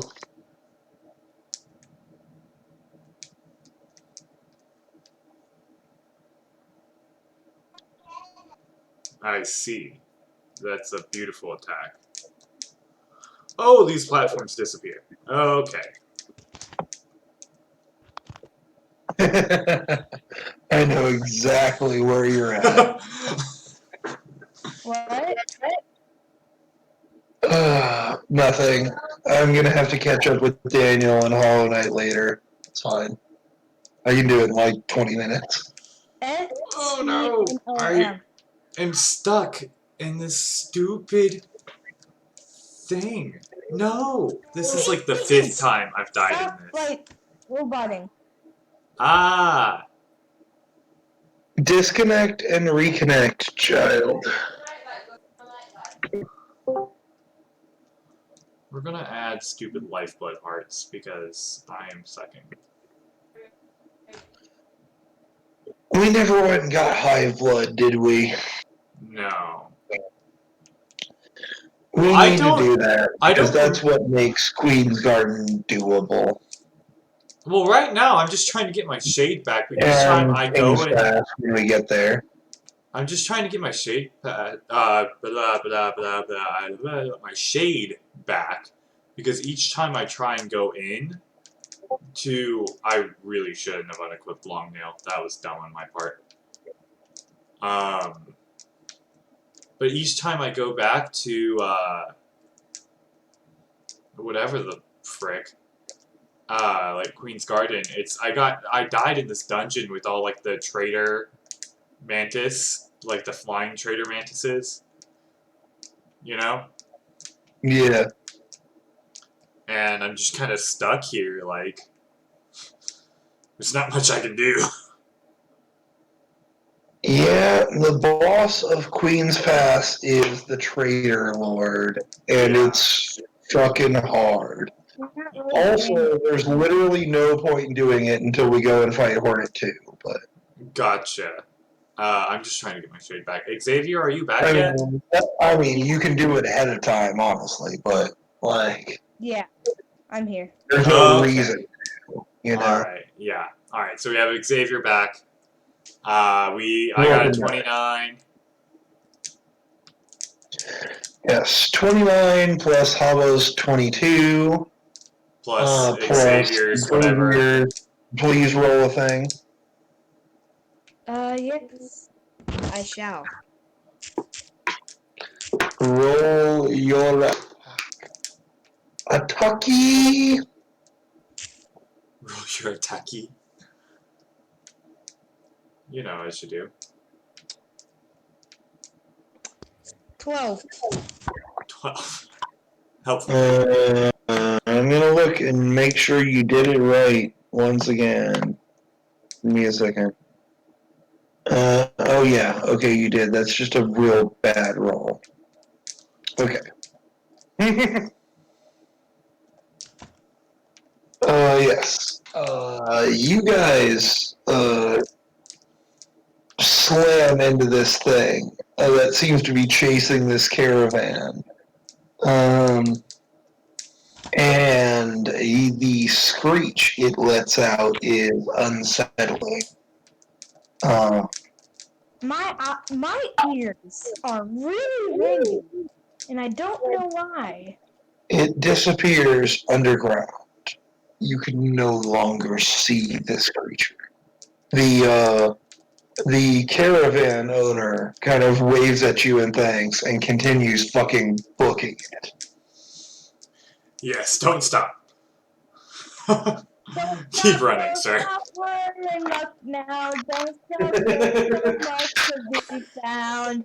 We can't find paradise. I still think one of my most favorite one of my most favorite D&D memories ever still is when this reference came up and Christine proceeded to begin singing that entire song, not in English but in perfect Japanese. Oh.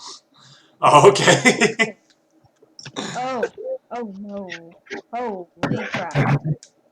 That's a 10 out of 10 there.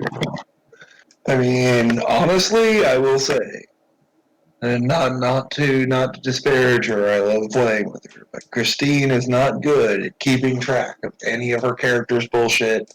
She's not good at remembering anything that happened. But she is just fucking great at, like, improvising. And just as a non-D&D skill, like, she learned languages better than anyone else I know. Like,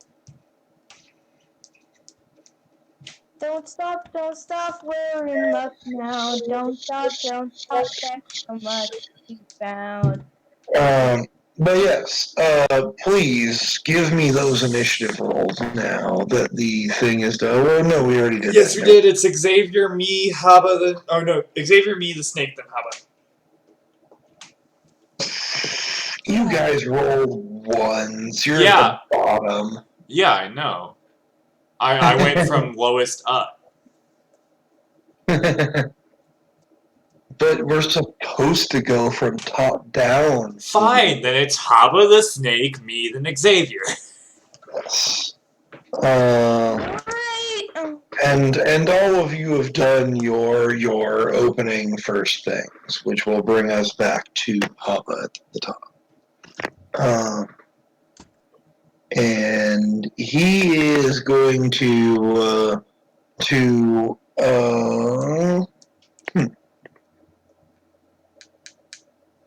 he is going to start moving around very quickly, marking some signs in the sand.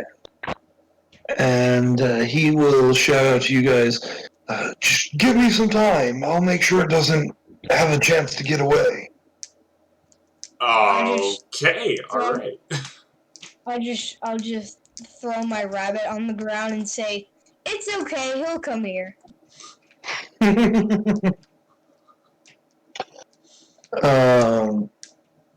And that will bring us to the snake's turn.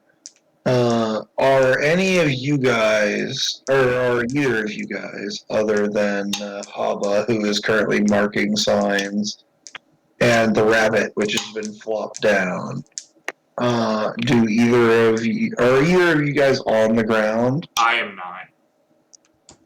No. I kind of didn't think so. Alright. Wait, hold on. Am I carrying you, Xavier? Or do you have a flight skill that I forgot about? That's not transformed into a bird. I'm using Earth. See, okay. See, this is important information. A guy, the worm, jumps out of the ground and is going to attempt to attack your face. Alright. Oh man.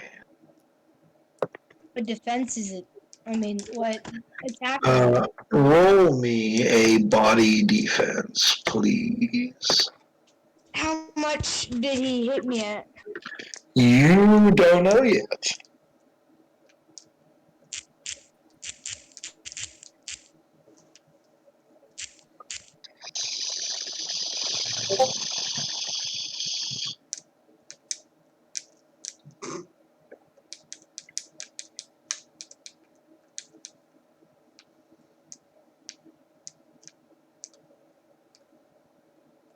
Carnifer, why are you... What have you got?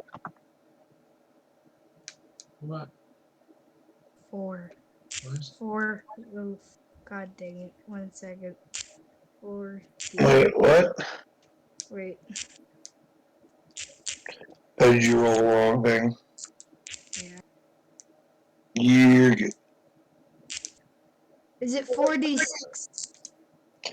It's always D6s. 9. Is What is plus your reflexes? I've made it.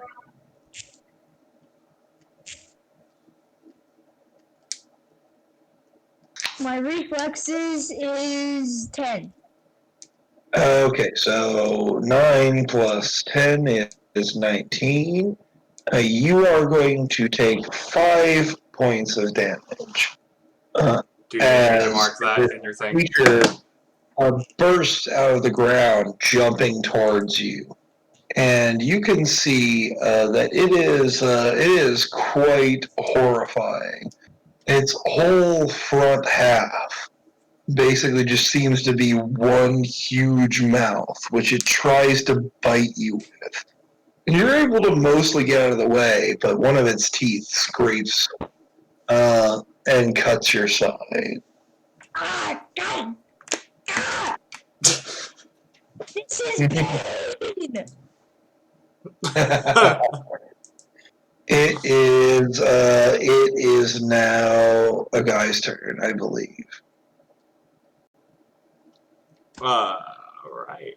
Yeah, no, it's my turn. I rolled Okay. higher than him in the tie. I'm just gonna look around, and is the snake above ground? It is currently above ground. It seems to be trying to eat a guy. I see. How close is it to me? About 30 feet away. About 30 feet. Alright. So I'm taking my entire turn to attack. Alright. It's like, I gotta mute myself. Okay. Did he just say he has to moo? He said he had to mute himself. Yeah, I know, but after that, he said I had to moo. I swear. Okay, so wow, that first one's an 18. So here, I'll mark it. I'll mark it in here. 18. Good one, Gary. I feel like I've missed something. I feel like I have missed something. Garion, did you do something?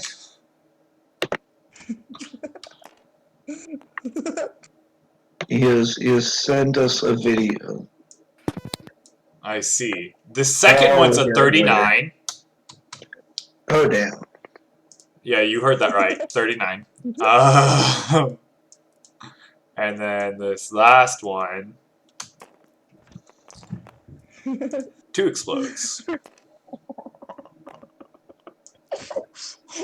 And this last one is a 29. And each of these are in different elements. I'm assuming, like, wind's going to be 18, lightning's going to be 39, and fire's going to be the 29 one. Alright. And, yes. Roll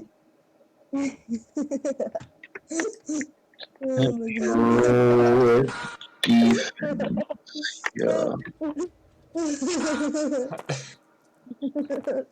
Xavier, why are you dying?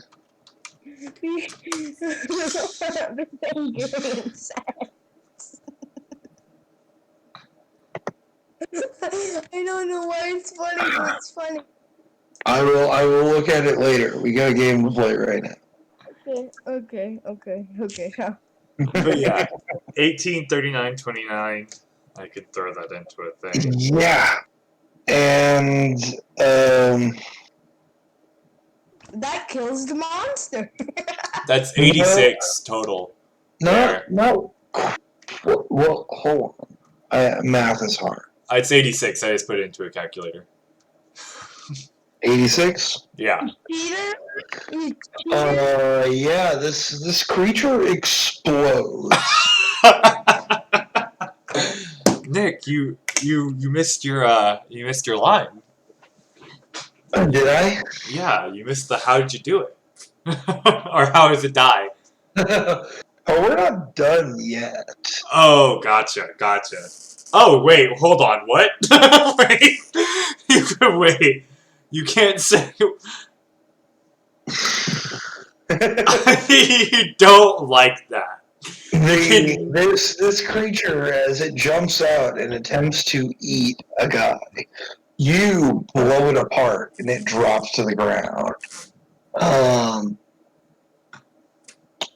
Thus bringing us to a guy's turn.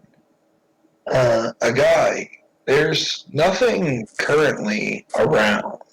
Nothing that you can see. But the rumbling sound has not stopped. You can feel in the earth things moving. I just kind of look at Lucky and I smile. And I look at the ground. And then I punch it. You're gonna punch the ground? Oh, wait, I forget he has Earth Magic. I was like, what? Alright, roll your magic. Hopefully hitting one of them. I am imagining this for your reference right now, Daniel, as the Hollow Knight Desolate Dive. Oh, yeah. I can see that. There's so many of these things. I thought Abyssal Shriek was supposed to be... Oh, I guess it would be... Oh my god, that was... 18. Alright. You feel like you've hit something, definitely. Under the ground. You can't see what happens or anything like that, but you definitely feel this energy hit something. And then I look up at Lucky and I smile once more. It is back up to Hubba's turn, I believe. And he's going to continue working on his thing. Wait, smiling caused an action? No. Okay. I'm sorry, you do have another action.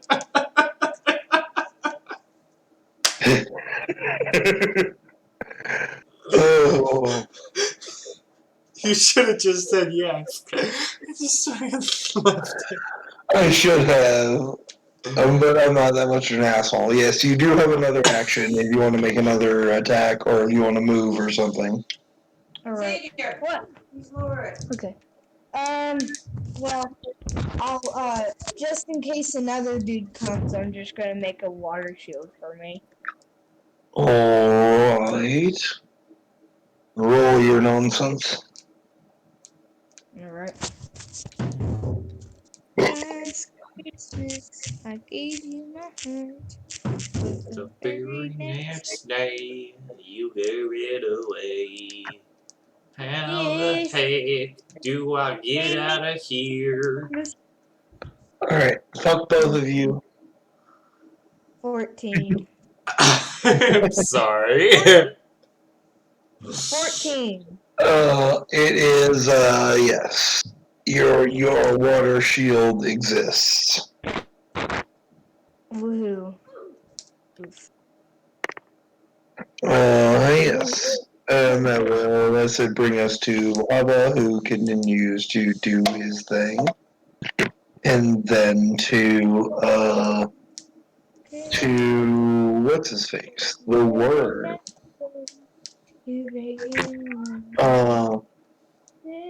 And at this point, the creature bursts out of the ground, though it doesn't seem to be jumping at either of you this time. It simply raises itself above the earth and proceeds to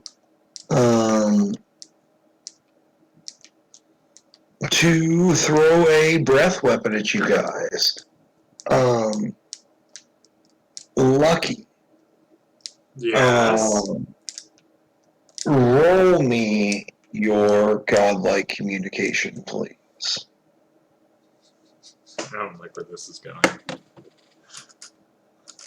What is he gonna do? Talk to the monster? You don't know that.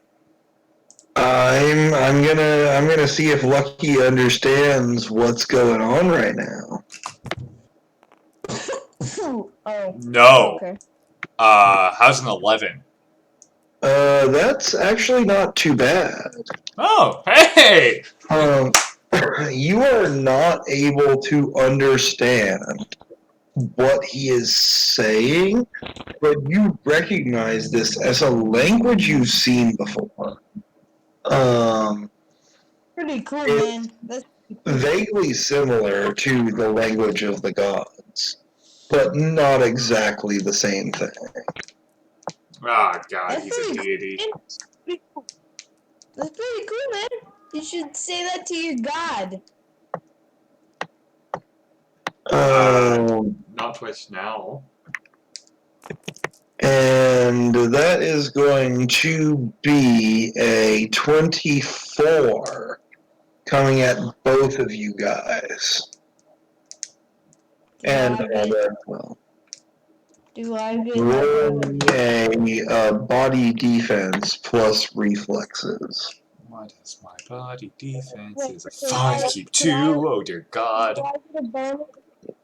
Do I get a bonus since I have a water shield? You do, but you don't know what that is. It's gonna help some. 23. So I take 1. Right? Yes.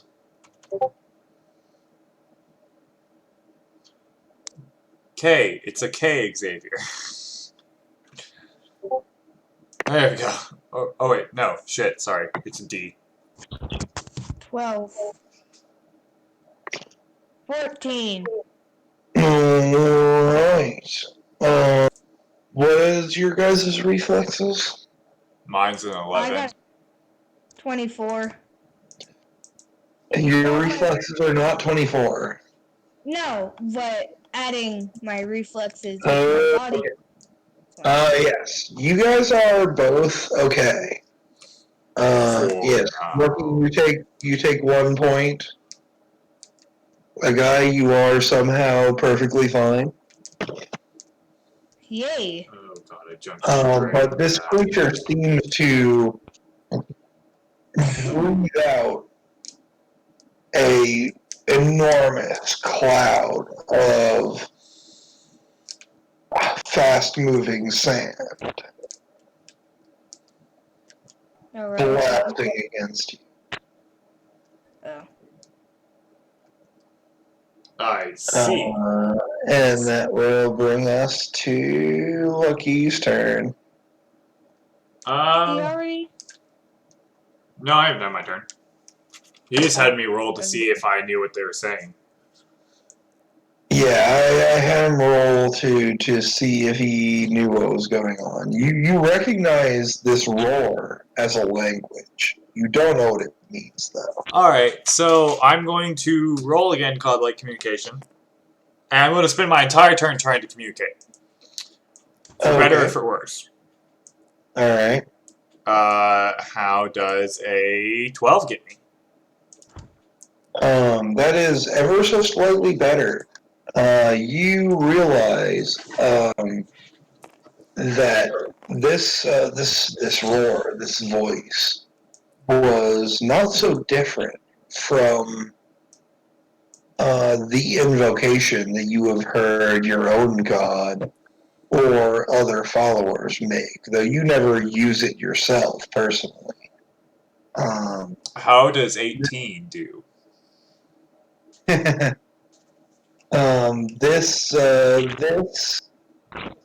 language, what this creature is saying, seems to roughly translate to sand dragon roar. Okay. And that's the attack that you used. Gotcha. Yes. He's spellcasting. Gotcha.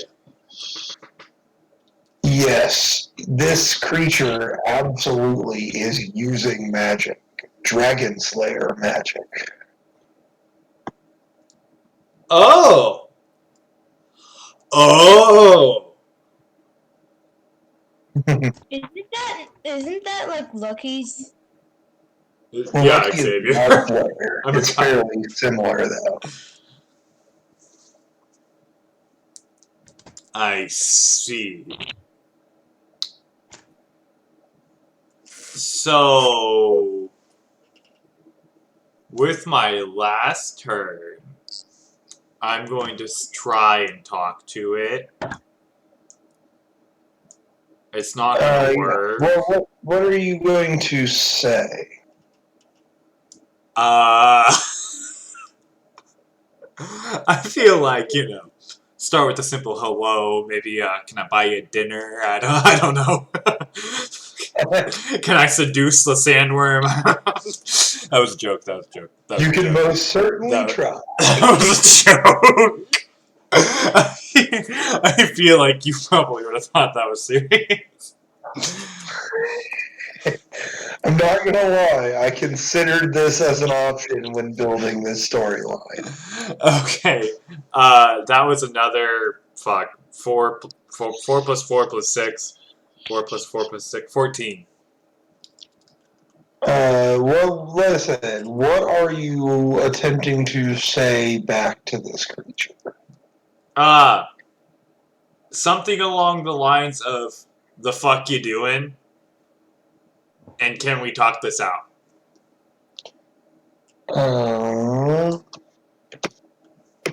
Let me roll a thing. No, you don't need to roll anything. I do. You don't. You don't, though. That's also a 14. I see that, yes.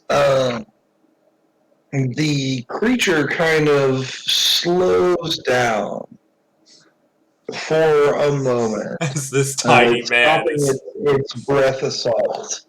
And it just kind of looks at you curiously. This tiny man is speaking the language of the gods. You hear the voice speak, the roar, which you are able to roughly once again translate to why do you come here? Dragons need no gods. Okay, so listen here, boy. Money. Do you understand the concept of money? I understand this frivolous pursuit. Useless, worthless. When you live in a world that's not desert, very not useless. I take what I want. No one dares demand tribute in return. A guy is just staring at Lucky, just like, the heck? Oh yeah, he has no clue what I'm saying.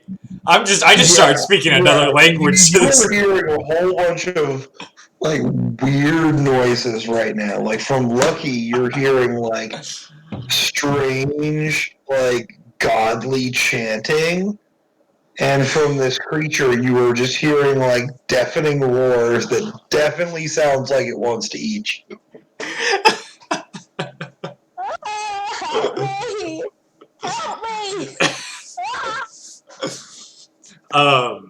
And so okay, so you said something tribute. Fuck. I'm not demanding tribute. I just need you to not terrorize things so we can get money. The creature responds to you and says, "Hunger, hunger, tribute needed." What if, hear me out, I can get you to a place where there is a lot of people who are just running around nonsensically fighting, and you can eat all of them you want. You get the sensation of satisfaction from this creature. It says, "Yes, food, as much as I'd like. What do you ask for in return?" Just let you get there yourself. Can Lucky tell me what he's like saying to this thing? Does the thing understand me if I speak in, not God, dragon, not Slayer speak? Unfortunately, it does not seem to. Good. I'm going to tell a guy everything in like short bursts while trying to keep its attention, while I'm guessing Haba's doing his like hurried work. Haba seems to also be kind of understanding this. He's making many, many notes in his notebook as this creature and you are talking. He seems to be understanding the general gist of it, but not the details. So we understand that I'm just trying to convince him to go to Perkland. Yeah, like, that's basically all he gets out of this. Is like, he understands, like, you're trying to send this creature against your guys' enemies, but other than that, no details. Okay. But yeah, Okay, no. so a guy, me, a guy. Yeah, guy, you know. Hey, it's me, a guy, your boy. Hey, demons. Tell him that there's this guy that I really want to see. I I don't don't know if he's an actual thing. I don't think he cares. But I can ask. If you... Well, what do you say about this wizard to this creature? So after I say I ask for nothing in return as long as you just get there yourself, and kind of like show the direction. Then after that, I say, like, there's a man in this land who's very, like, a very powerful wizard who is known to be able to like adjust the tiniest of materials. I can't say atoms because I don't know if Lucky knows what atoms are. The as you describe this individual, the creature hisses. The Bane Father, the one who killed our progenitor. You can kill him there. He's there. You get to go eat him. The creature thinks about this for a second. You just kind of pointed in like a general eastward direction, right? Yeah. Why are you making him eat him? The creature disappears beneath the sand, and the ripple vanishes off into the distance. Xavier, this guy is fucking like a god tier, and I exploded one of these things. Like, it's alright. Hey, at least you would tell I me. will note that the ones that you were talking to, or the one you were talking to, was at least 10 times bigger than the one you exploded. Yeah, No. that's fine. Like, I get that. But if this dude can control atoms, I'm not fearing for him. This creature has left the Kingdom of Seven. Job completed. Fucking A. Thank you for diplomacy. I rest my case. Goodbye. I'm gonna just stare at Lucky, and I'm gonna go, you think I can feel him and follow his movements? As a Earth wizard, you probably could, at least a little bit. As long as you are able to keep moving fairly fast. Ooh, I have an idea. So I'm gonna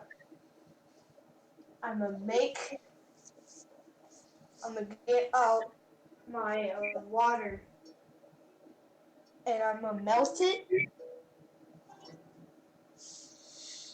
and then You're gonna melt water. Gotcha.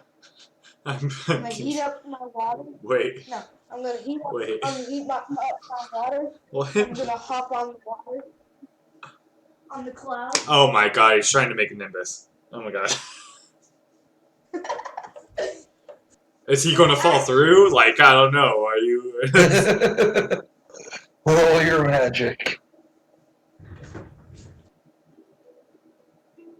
As he's doing this, I'm just gonna go down to Haba and just explain, like, everything I said, so, you know, when we go back, he can, like, write it down and have detailed notes for Steel. He seems to be making some notes in his document as you explain it.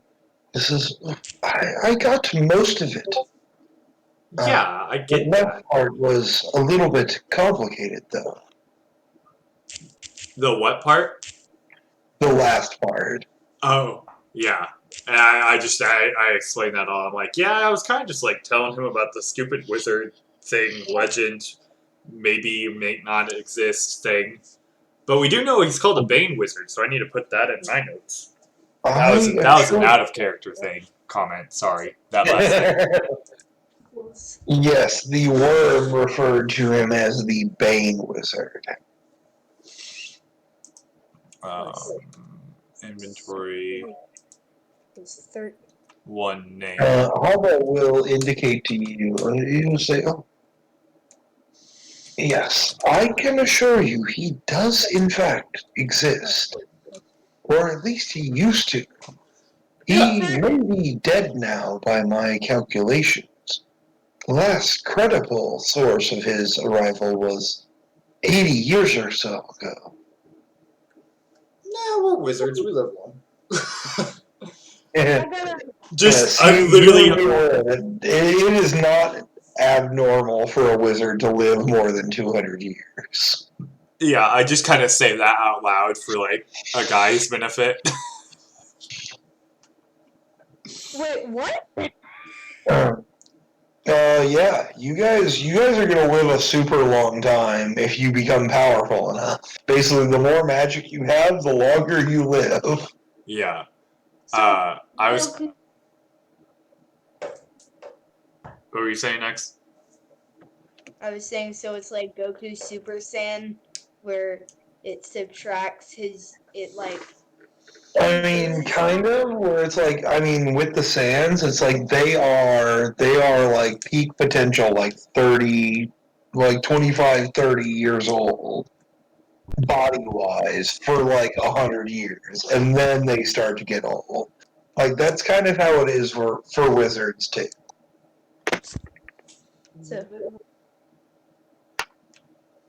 so alright. And the more magical power you have, the longer your lifespan is.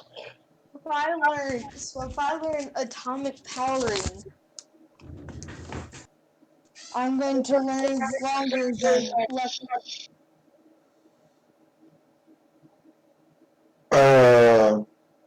Maybe, maybe not. Huh. Watch me. It's not the type of power that you learn, it's your magical energy.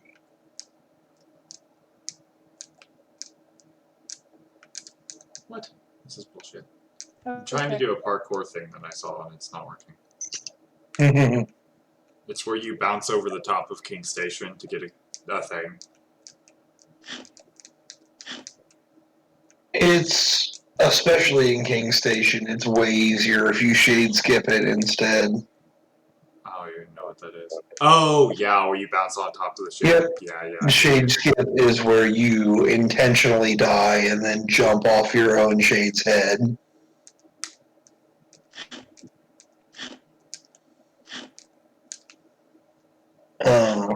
But yes.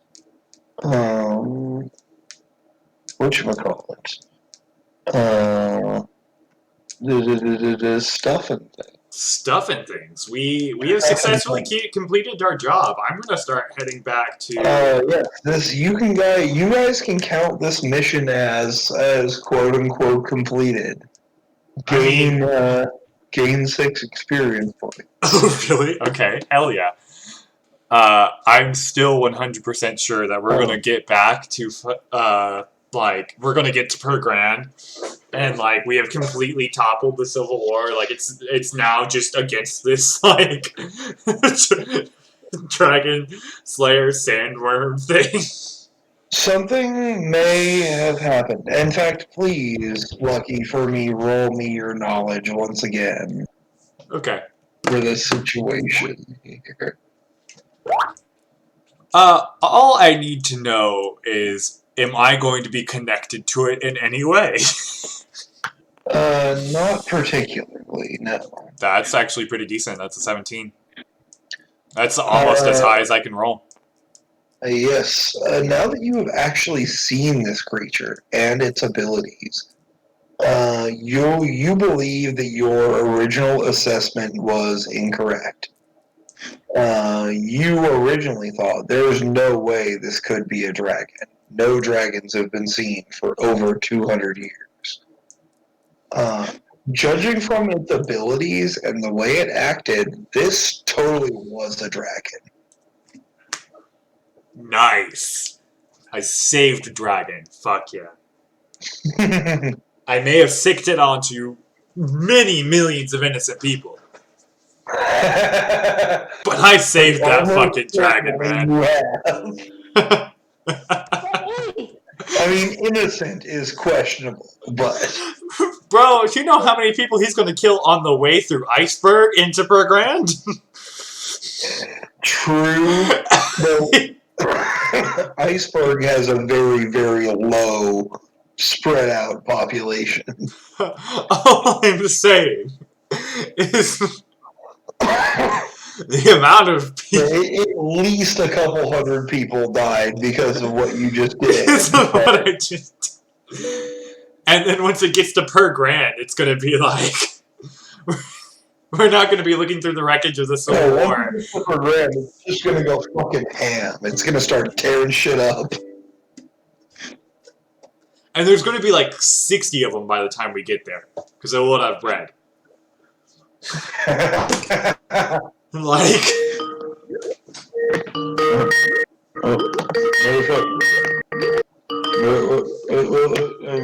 I'm getting Skype calls. I know.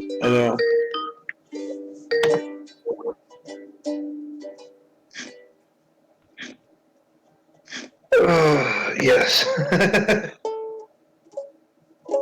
Unless you guys have any specific things you want to do here, I think that's going to be a pretty good spot to leave off for tonight. Alright, I'm pretty done with that.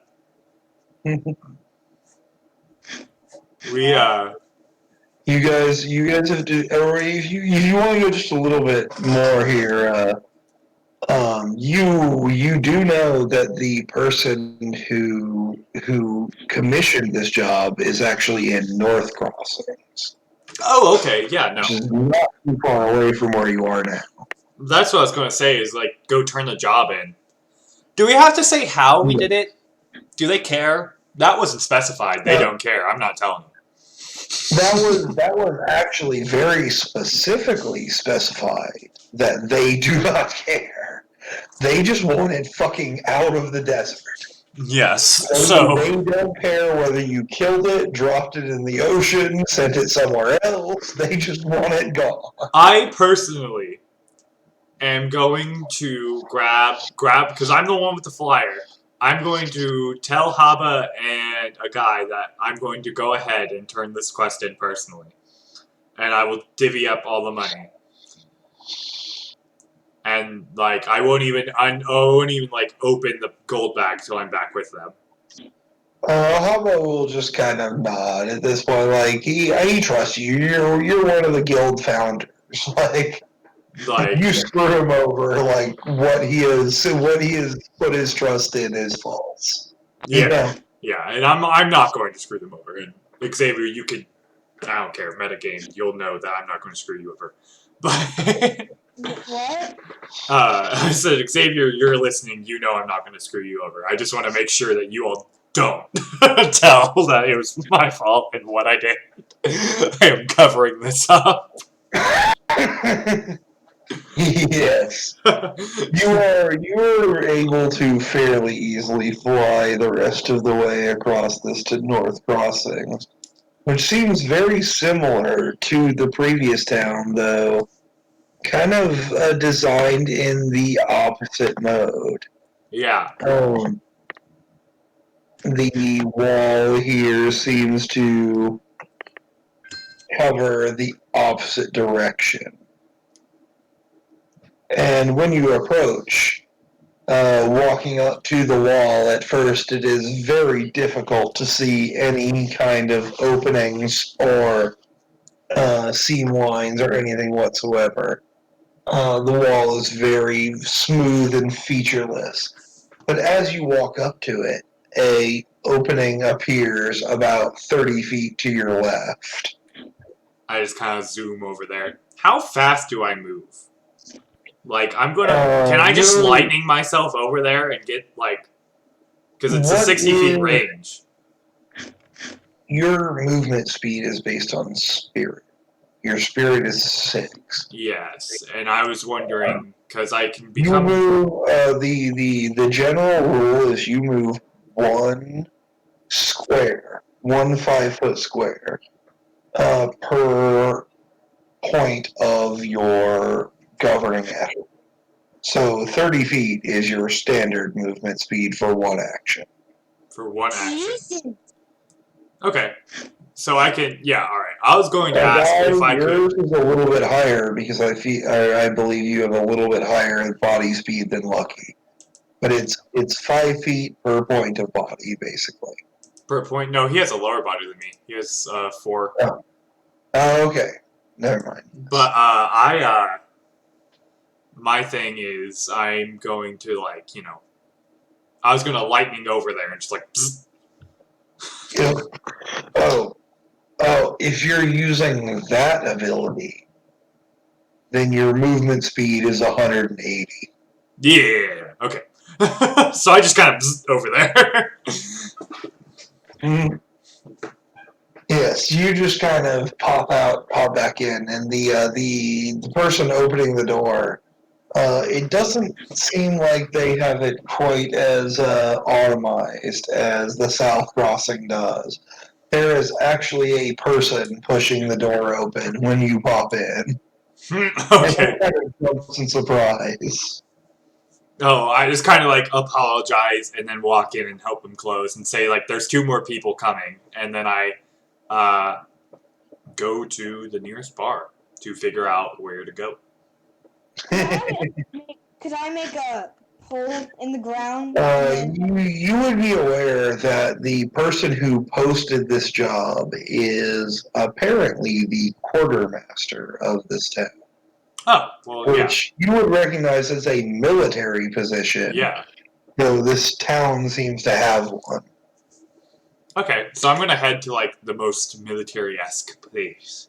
And there is, on the right on the inside of the wall, like literally pressed up and built against the inside of the wall, there seems to be kind of a guard tower. A barracks, you could describe it as. Yes.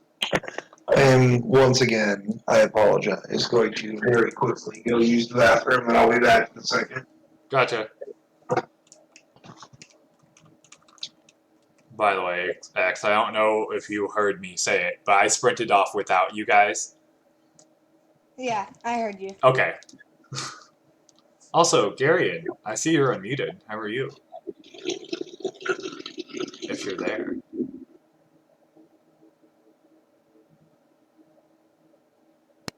Maybe.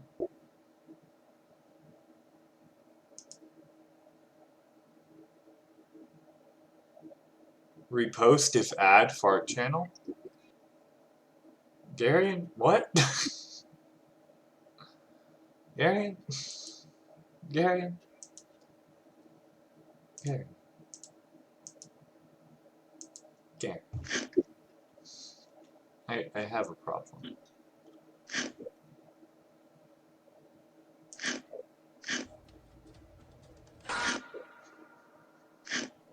I just watched the video. I'm confused.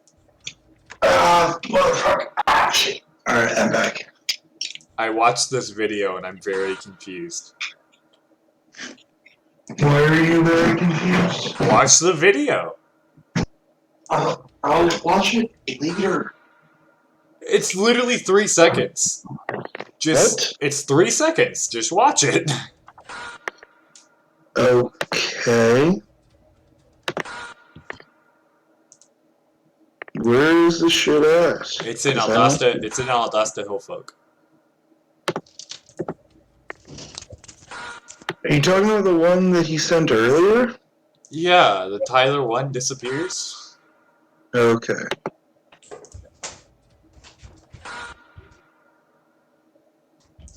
Okay. I'm confused.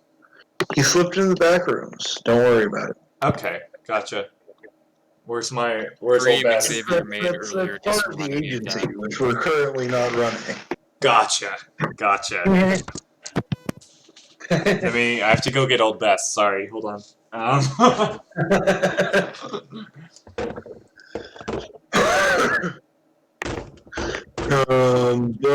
But yes. Yes. Indeed. But yes. You guys cross across to the North Crossings and are able to pass through the gate. Yes, I have gone ahead to try and make sure a you guy are doesn't say approximately anything. 2 turns ahead of everyone else catching up. Yes. So I have gone into this. Well, when you go to meet with the proprietor of this quest, so, like I said, seems to be listed as something equating to effectively the richest person in town. Oh, I thought you said it was a quartermaster. It is the quartermaster. But as you enter town, as you ask people like where the quartermaster might be, you are told like he stays at the very top of the guard's tower, the most luxurious quarters. How horrible would it be if I just popped up there? Like lightning my ass up there. Out of character on a scale of get you shot instantly to totally okay, it's probably like a 6. On slightly higher on the scale of get shot, but not all the way. Okay, alright. Well, I'll go in through the bottom then. It was tempting. It was an idea.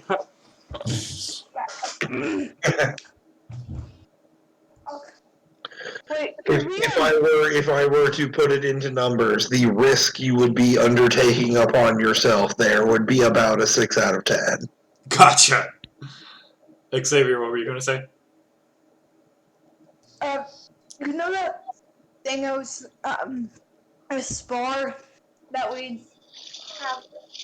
Yeah, we can do that after I get our money Okay. and turn in our quest.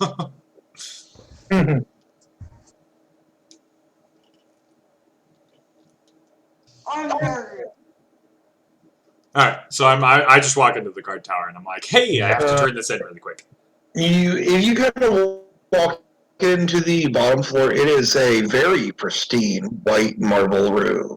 There seems to be a attendant sitting behind a desk, as well as several very, very blank-faced guards with swords drawn at the ready. It's not too hard to determine from your initial view of this that these guards are about as zoned out as you can possibly be. I see. So I'm gonna take my hood off and put my scythe in my bag to not be like terrifying. I will say, Hold on, like, hold on, Reaper's 1 scythe- second. Reaper's Scythe specifically is a weapon that is about 6.5 feet long. Hold on, there's a tornado siren going off. I What? see. It's not what? I'm gonna do the most southerner thing ever. I'm gonna walk outside. Be right back.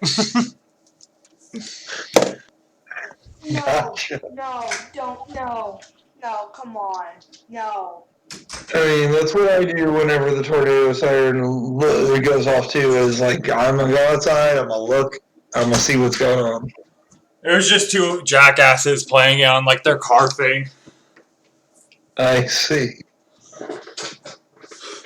Anyway, Trolls. yeah, pretty much. I was like, I knew it was raining, but I didn't know like. But yes. As you talk to this individual, I'm gonna say you very much so get the impression that he does not want to let you in to talk to the quartermaster because he feels like it's going to be yet another waste of time. And the impression that you get is there have been many people so far who have come in and claimed that they got rid of the Naga. Can I take you with me? Oh, if you are you asking you're asking Yeah, this I of was like, the attendant? I will go show you. He will just kind of look around a little bit, and you catch out of the corner of your eye with your sense skills that one of his bosses is just kind of nodding at him like, yeah, you go and check this shit out. I just say, And he will politely nod to you and say, please show me to whatever you deem your proof to be. Cool. I just kind of like poke him and float him and like fly out. He seems to flap his arms quite frantically for the first few seconds, and then fairly quickly seems to just accept this as his fate. I take Reaper's cloak off and throw it on him, and then I'm gonna roll myself my windshield. Alright, there will be every round both of your actions to defend yourself and to carry extra people without cloak. Yeah, so that's 17 and a that was E, sorry. 17 and I have to explode twice. Shoop. That was again an E. 17. You only actually need to roll one. You only. Well, can I keep the 31 I just rolled? Can I keep the 31? Can I keep the 31 I just rolled? If that was for your magic skill, yeah, sure. Okay, cool. All right. You only need to roll once for your magic skill to do what you're trying to do here. I just imagine that I'm like, I just kind of wave to Haba and Nagai as I fly over them. Well, you can carry a maximum of 4 people, so you can still take a guy and Hava with you. Even better. I just go boop boop and carry him. Everyone kind of has that moment of just like arm waving frustration as they are unwillingly lifted off the ground. Hey, where are we going? I have to show proof and just go. We're gone? I assume you're flying out to the very, very large trench left as this creature like barreled off into Iceberg. Yeah. And the exploded small one. Close enough to see this thing. The clerk will quite frantically tell you, "Oh, okay, I've had enough. Please take us back now. I believe you." I just kind of start going back, but this time I drop Papa and Nagai where we left them. You just kind of drop them back in the town outside the building and then swoop you guys inside. Yeah. I take my cloak back, just put it back on with my hood down. And he will say, "Okay, you've convinced me. Here you go." And he will pull out the bag, not even just one bag at this point, several bags, fairly large bags. All right. All of which clink with the dispersion of coin as he does. And I believe your reward for this, if I am remembering double from the original correctly, is approximately 2.6 million. Oh, damn. Okay. Hold on. I have to write this out. It was 1.3 to kill the Naga, and then you got here and realized it had been doubled. 260000. Can I pull an Xavier and claim half of it because I'm the one who did it? What? Oh, don't act like you don't know. Greedy kid. Oh, I mean, You know how before you said like I deserve most of the money because I did most of the work. Now that's lucky. He's deciding whether or not to fucking give you a short change or not. to be fair, he is before me. So he is gonna do more work than I. I don't know what you mean. Is this him, like, agreeing here?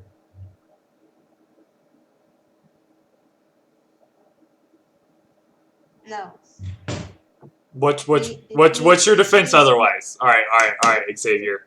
This is your chance. I need you to convince me to give you a third. instead of a 4th. I mean, if we're being honest, Lucky did all of the important parts of this mission. You and Haba both tried to help, but were not really all that helpful. I'm not gonna lie. And the time I let you do half, or I let you take half, I still did a good bit of work. Like, that was the mission we blew up the moon, right? Hold on, Yes, Xavier. the mission where you blew up the moon. I broke the shield. You allowed a guy to take half while splitting the other half with the Guildmaster of Sharktooth, yes. I blew up the shield. I broke open the lens, the little moon lens. I, for one, found out that they were. Yeah, you were the one who discovered what was going on. You broke the moon lens, and then, to be fair, it was the leader of Sharktooth who was the biggest part in destroying the moon. Yes. What do you mean he figured out what was going on? I don't remember, or I don't know if you guys remember how many dice I rolled for his shit, but it was a lot, okay? It was a lot. I'm the one who told him he has a whenever they stepped in the dark, they became demons. Is that was it, and that wasn't even like, I mean, you did figure out part of the mystery, at least. Yes, but when it came to resolving it. So, in this instance, just to tell you guys out of character, what he rolled was 9 keep 6 infinite range. Oh yeah, no, he did almost all the work. I know that. Okay, He so is an Ice Dragon Slayer. 8, 6. I believe it's actually Lucky's last major stop for learning. But yeah. Also, I remembered the Naga. What do you mean? Naga. If you want to memorize this creature, go ahead and write it down. I've already done that. I'm going to tell you right now, though, you do not have enough points in your magic skill to actually fully copy this thing. If you try, that is very clear to you. Like, you can do some stuff, you can use its abilities, but it's pretty obvious to you that you do not have enough points to copy this creature fully. All right, Xavier, you get 433,334. That's a pretty good chunk. Cool.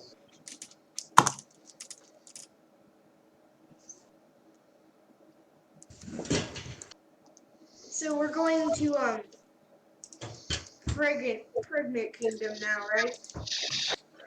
You have another job in Iceberg. Remember, there's a town that is frozen in ice, and they want you guys to figure out how to melt the ice.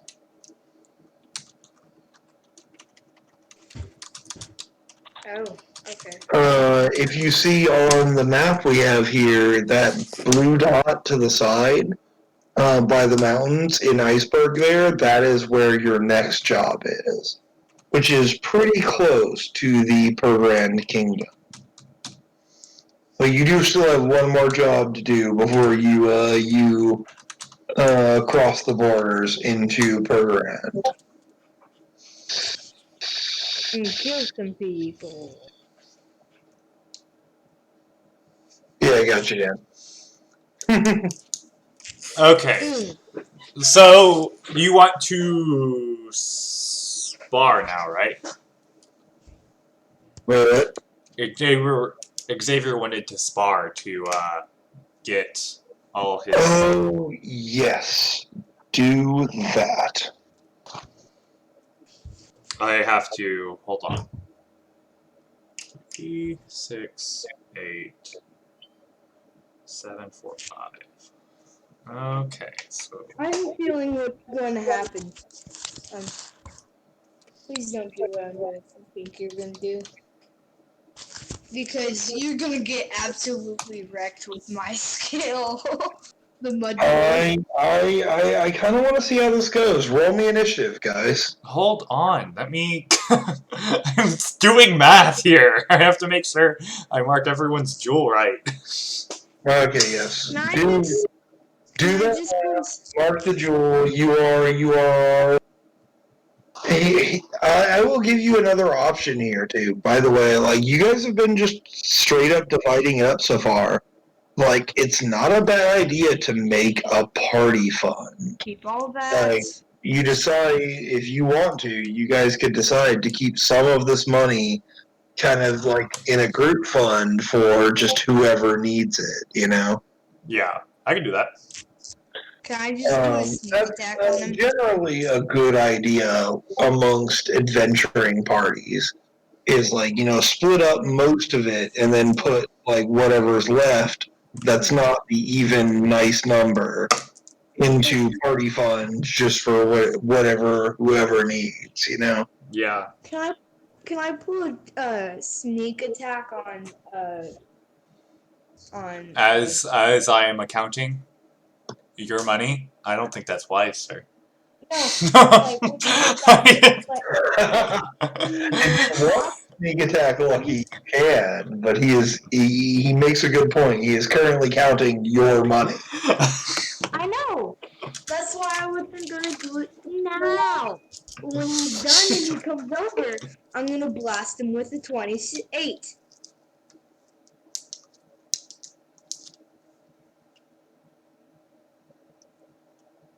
So Xavier, you're getting 200,000. What? And the rest is going to Garion's character. Garion just doesn't know it yet. Hey. Oh, okay. Well, that's fair. That's fair. Well, well, well. Yeah, you're welcome, Garion. That's fair. That's fair. Garion doesn't have that much money anyway. He has 0. Garion, you're getting a starting amount of 200,000. He's actually going to get a starting amount of more than that, but you guys don't know how much he's got. Well, Oh, wow, I'm rich. he currently, from me, Xavier trying to sneak attack me while telling me he's trying to sneak attack me.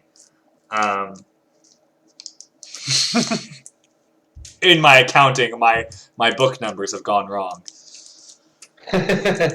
I actually have already had an idea for how much money he was going to start with. Oh, okay. And part of it does depend on how you guys decide to split this up. But part of it also depends on what backstory he decides to give me. That is fair. If you give me a story that justifies you having a lot of money, I'm gonna give you a little bit more. Okay. Okay, and I'm also going to start a party fund by taking out 5,000 jewel? Yeah, I'll do that. That works. Nick, with my 6 experience, I decided to upgrade my Mud Wars, which means once I get another 6 and get a 7, I will be able to get as much as I roll. I mean, if I already did that, right? Upgrading your Mud Wars again, then you actually right now have equal power, I think, to what Lucky has with his lightning. And only my Dang lightning. it. Stick with your own magic. Like, you could be so much more powerful than me if you just used your mimic magic. I do. But you don't. I mean, it's different skills and stuff. And listen, I don't want to push you in any, main direction or whatever. But that is the reason I keep telling you. I said, like I said when I was telling Amy and Garion how to build their characters earlier. You have one key skill For you, that is your mimic magic. You know? And at this point, your earth and water manipulation are getting up to the same level of power. But at the same time, like, they're not your key skill. They're not your starting skill. So, like, if you want to pick up more things with that, like, if you want to be able to actually defend yourself in combat, or if you want to be able to grab people, or whatever, like, you're going to need to take those as new skills. The only one you get to ignore that for is your main magic, your core skill. Which I told you before, like, I would be totally okay if you wanted to switch your elemental magic to your main magic and drop your mimic to your sub thing. But you've got to let me know whether that's something you want to do, you know? Okay. Should I Okay. explode? Okay. And like I said, that does mean that you will be a little bit less versatile with your main magic or whatever. If you decide to switch your mimic magic, if you decide to switch your main one to elemental instead. Like, Hey. I'll let you switch some stuff up because I know you're not super familiar with making characters and building this kind of thing and everything like that, you know? Yeah. Hey, Nick, I have a question. Mm-hmm. Would I be able to drop the exploding on Slack and put it into my reaction? I would allow you to do that. It's for the Okay. same reason. It's like you guys are not super familiar with how this is supposed to work yet. So I want to let you guys do stuff that is a little bit more wide open than I normally would, you know? Yes. Can I drop my explode on magical crafting? If that's something you don't feel like you want, then you could. Honestly, I feel like you use your crafting a lot, though. Like, I feel like you should keep it, honestly. Yeah. I am just. And so that's a skill you use a lot. The big change for you, Xavier, that I would suggest, if anything, is listen, if you want to, I will let you switch your main skill, your core skill, to your Mud Awakens, your elemental magic. And you can have your copy thing as, you can still keep it, but have it as a second ability instead of your main thing, you know? Okay, I'll do that. And all I do want you to know before you do that, that means that you will be a little bit more restricted. Like, if you want to do normal, like, transforms, like turn into a normal person or turn into an animal or things like that, like, you're going to have to roll for it. And he'd have to change his ultimate, wouldn't he? Yes. That is true as well. If you change your... Well, actually, I mean, there's nothing that says that your core skill needs to be the one that has your ultimate. You could still keep your ultimate transformation if you wanted to. Though I actually would suggest, if you were going to do this, to get rid of your ultimate and change it to like an avatar style one, you know, basically. Okay. Which it'd be a lot like mine. Because that's basically what mine is. If you wanted to do an avatar state style thing, it would be similar to Lucky's.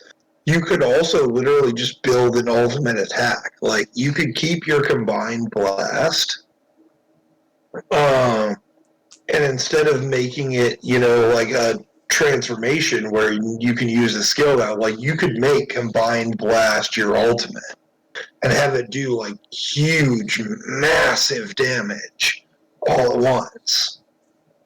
Though it's still just a thing you can only do once per session, basically, you know?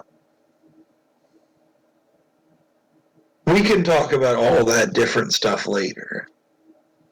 But please do think about it. It's like, what do you really want to be your core skill? What do you want to be your main ability, you know? Like, you've been using the elemental stuff a lot. It's like, it seems to me like that's more like what you want your character to be and to do. And the copy ability is just kind of a side thing, you know?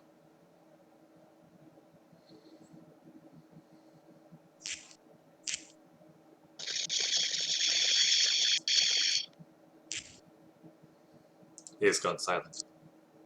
He has gone silent. While he is silent, I'm going to throw up some questions for you. So I can either explode my Wait, what's going on?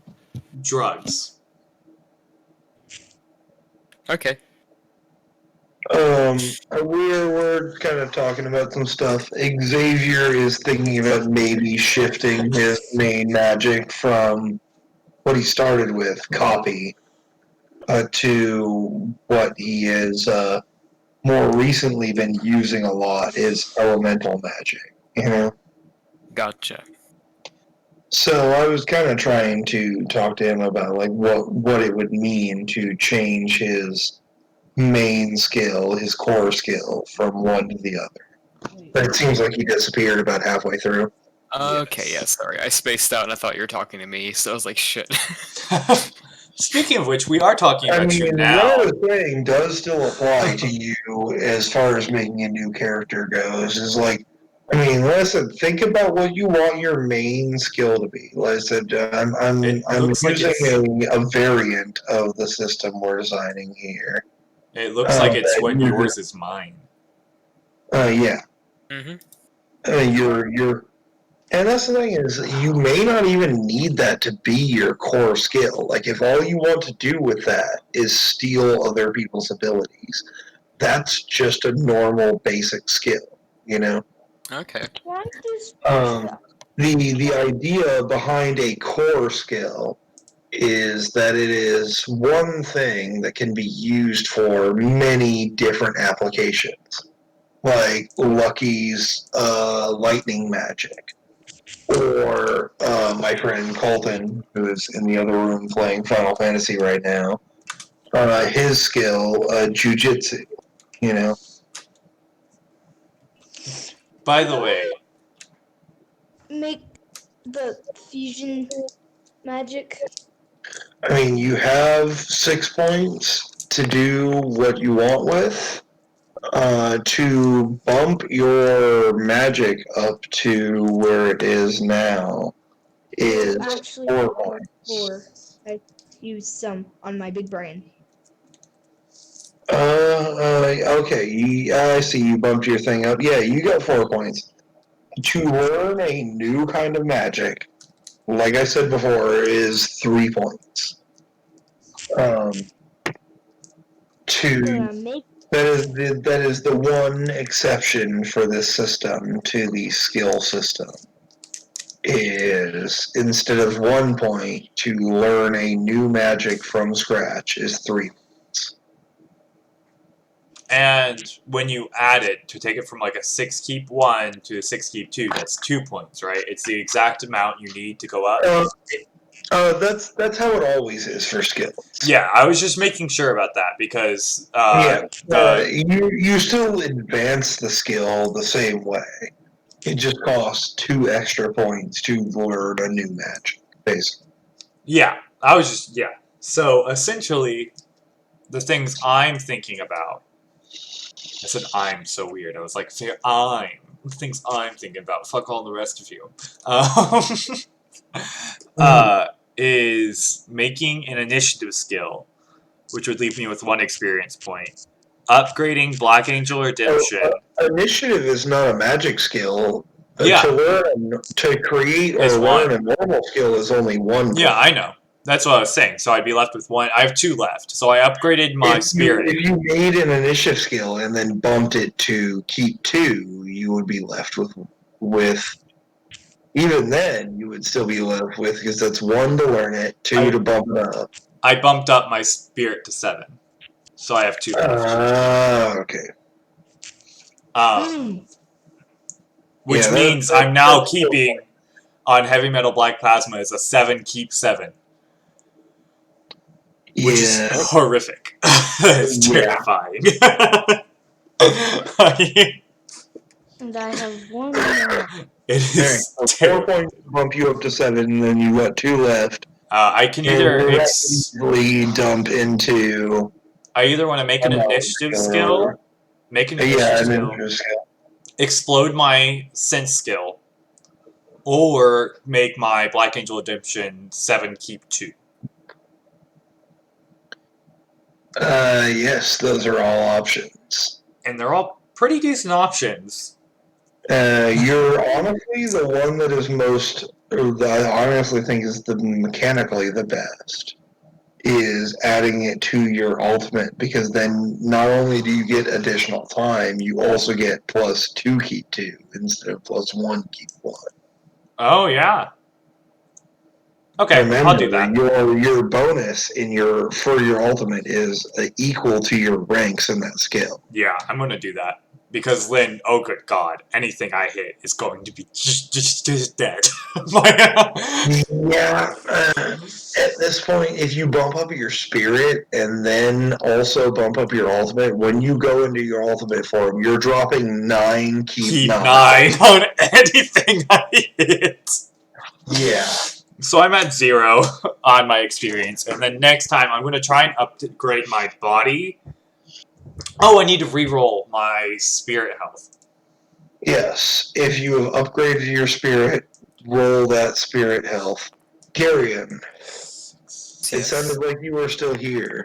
I am. I never actually got you to do this earlier, but I need you to roll me hit point dice. Oh yeah. Okay. Which is 32. whatever your stat is, roll that many dice, and the total result is your hit points. 32. I have 32 spirit health. Holy crap. That's pretty So I damn roll- good. So I have 6 mind. I roll how many? You roll 6d6. 66. Gotcha. Yep, and then for your body, which is 4, I believe you roll 4d6. And then for your spirit, which is also 6, you roll another 6d6. And just whatever the result is, that's what your hit points are for now. You can do basic training by... You can do basic training by spending like downtime to re-roll one of these and try and get a better number, basically. Oh damn! I got 24 both times. Sweet. You're already like. Honestly, those are pretty fucking good initial rolls for HP. Which is fine because he's actually supposed to be pretty frail physically. Oh yeah, you have. That's your hindering too. Yeah. Resisting diseases or poisons? Oh god. I will tell you, just in case you want to rebuild your character for flavor. 4 is not frail by any means. The average person, the average human being has 2. Gotcha. Well, compared to everybody else, he's. I mean, compared to other adventurers and, crazy fucking magic people, it's a little bit low. Yeah, he can bruise pretty easily, but that's, yeah. Yeah, I did want to let you know that, still that is, significantly better than the average human being, Yeah. I'm here. Can you lay off on the F-bombs, please? I feel like that was towards me, and I No. apologize. Sorry, Xavier. That was tourism, Nick. For reference, like I said, the average human being in this system is either 1, 2, 3, arranged however they want, or 2, 2, 2, if they are a balanced person. Yeah. Xavier, do you not have headphones on? No, why? You're supposed to have headphones on. Isaac told you to have headphones on. No, but I was there when he did it. I was on the phone with him. He told me to have headphones because we were going in the car. Okay. not. You should Yeah, still be that's wearing fine. them because while we will keep in mind to try and censor, we're pretty bad at it. On the opposite note, I'm still hoping to eventually draw Kay into this game. Really?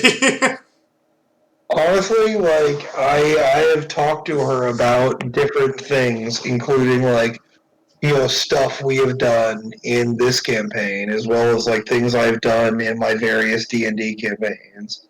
I've been, like, slowly trying to convince her to actually join us. No, Nice. I'm saying like yes, I can listen to cuss words. It's just lay off on them. Like don't say them as often as you would if you were But just actually put headphones on and we don't have to worry about it. okay. No, I'm just. It's not because of my grandparents. It's because I'm here. Like I get it. Like I'm not trying to like. All I'm saying is like you know. I mean, honestly, we would be able to hear you better if you had headphones on. Oh, that's also true, but you know us. Bad at hearing. I mean, let's say I'm not even that worried about that. I've been to Margaret's house multiple times and said many vulgar things in her presence. Yeah. She doesn't fucking care. Well, if she did, she didn't say it. Anyway, Garion, question for you, sir. I have a question for you, if you Yeah. are alive. As Why- far as anyone is concerned, by the way, this is effectively the end of the session here. Oh, Oh, yeah. Why my sweet baby boy? Because he's my sweet baby boy. So if I completely accidentally, if he gets massacred, the first thing you must say is, "Look how they massacred my boy." Exactly. Okay. As long as we have like an agreement here. is this your name? Nice No, his baby name is boy. Rook. Name's see. Rook. Rook. We are coming for you, Rook. Oh yes, and I say we are done for tonight. But just for next time, I must ask you, why are you here? Why are you involved in this horrible bullshit that is going on right now? He tells people that he's a mercenary and is just doing it for money, but in reality, he just wants power. Okay, I see. And he knows exactly how to get it. Him? Oh, well, that's where him and the guy differ. I mean, yeah, that is a very similar character, but a very sharp distinction. He knows how to get it. The guy wants as much power as he can get, but doesn't at all know how to go about this. Oh, no. Him and a... Let's just hope that Amy's character is a lot like Loki. I'm hoping she makes our party face, our party leader. I really am at this point because we need one. Well, okay, so I'm the accountant now, according to today. You've been the accountant for like at least 4 sessions.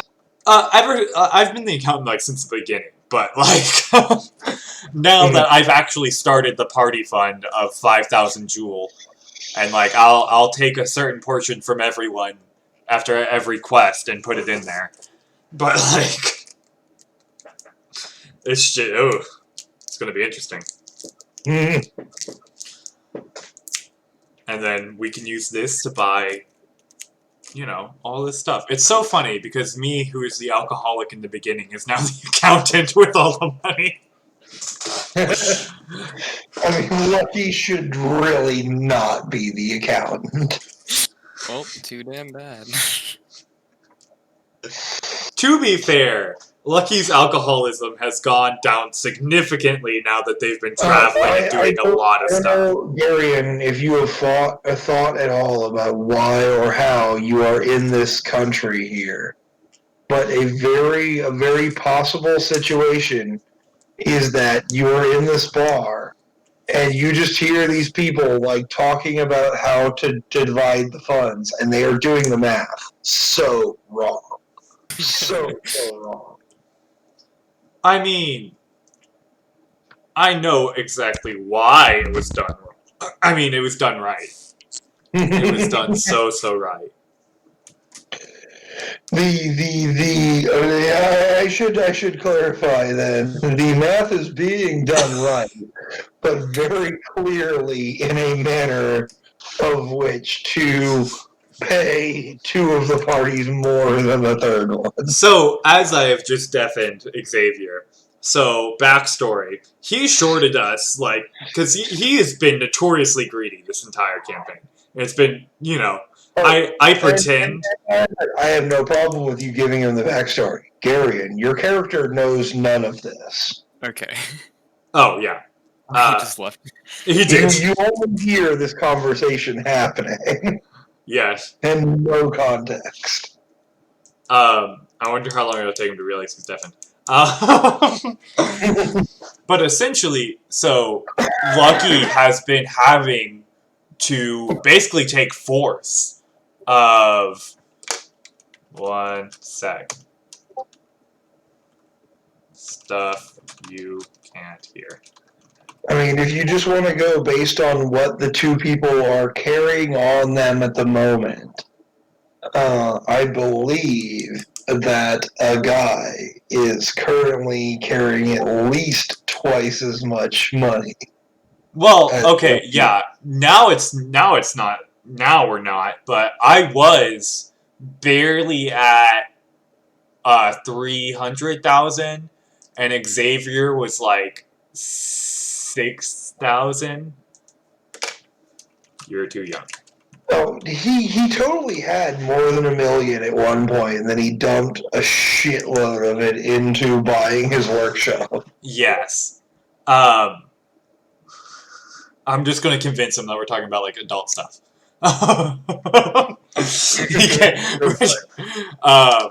So like I'm sitting there, I'm like, you know, blah blah blah blah, and then Xavier's like, well, I'm taking half of this because I did most of the work. He really didn't, but I was not going to argue with the kid over a game, and I was like, ah, fuck it. But then he chose that and has like multiple times taken a majority of the amount, like half of it, while I split with the person who pretty much helped us make sure we actually got through with this. And so this time, I win, and I got half. I gave Haba a third, which is what he would have got anyway, and I gave Xavier the rest. I mean, in this particular case, the money was given to you. Split it however you deem fit. Yeah. Another important point to this that has not been brought up is that a guy cannot read. Oh, yeah. I read everything for a guy. He does not know how to read. And so I like to imagine that when I was handing Haba, he is in the process of learning the alphabet. he knows A. If I remember correctly, that's all he knows. Pretty much. But I was telling him, like, I like to imagine that I handed Haba a note saying, you're getting a third, don't worry, I'm just taking a half. And Haba just kind of, like, nodded. Like, as I divvied out everything.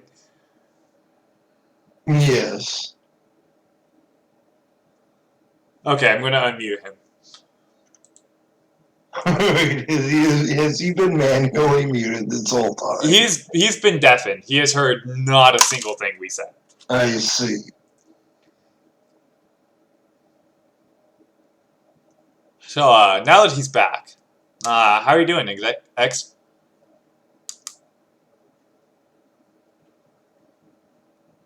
Great! He's gone. So... I feel like he's been gone long enough that he is not paying attention to us anymore.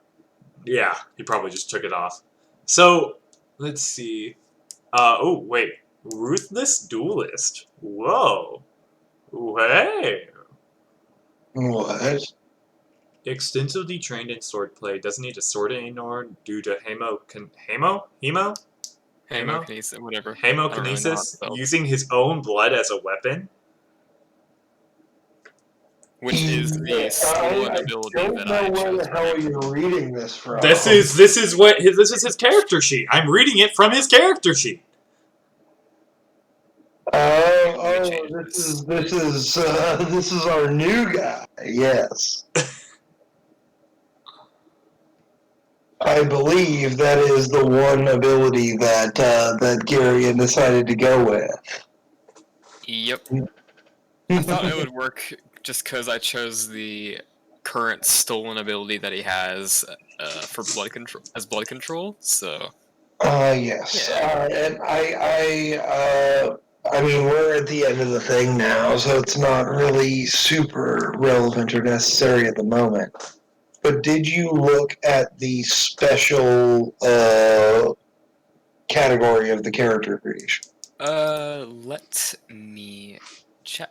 And while you all I can very, very easily see that skill being a special ability with the cost draining body. yeah, that's what I was about to say. Okay. And while you all do that, I'm going to go ahead and close out the video. So I will be right back. Well, wait, we need Xavier. Xavier, are you there? We need you to do your rock thing. He's dead. Alright, fine. I'm doing it this time. I'll be back. You all can keep talking. I'm muting you. Okay. Okay. Let me mute myself. Alright. So, oh, Xavier left. I hope you enjoyed today. We covered a lot, and just to go over exactly what we covered, we started today in the Southern Crossings. And then me and a guy decided to go and take our way out to fight, and Haba, of course, to take our way out to go fight the Naga. We had a really, really interesting first phase to where we got a nice little surprise attack that fucking just knocked him out. Like, we exploded one of the Naga babies. And then the big Naga came out. And with a interesting knowledge check, I ended up making it with, like, 10 out of 10. Like, nailing it, realizing that it was speaking in, like, a Slayer tongue. To which I talked to it, convinced it to drive in a big trench all the way through to the Per Grand Kingdom to where it can eat everything it can. And this met the qualifications of the quest, so I flew ahead of everyone. And talked with, this, that, or the other, blah, blah, blah, blah, blah, blah. And decided that, here we go. I got the money. They were like, hey man, that's not cool. Like, we don't believe you. So I drug him all the way back out to the trench. And then flew him back. And, that's kind of where we're at. We got paid, and now we're currently chilling in Northern Crossing. So, you are now caught up to date. And yeah, till next time.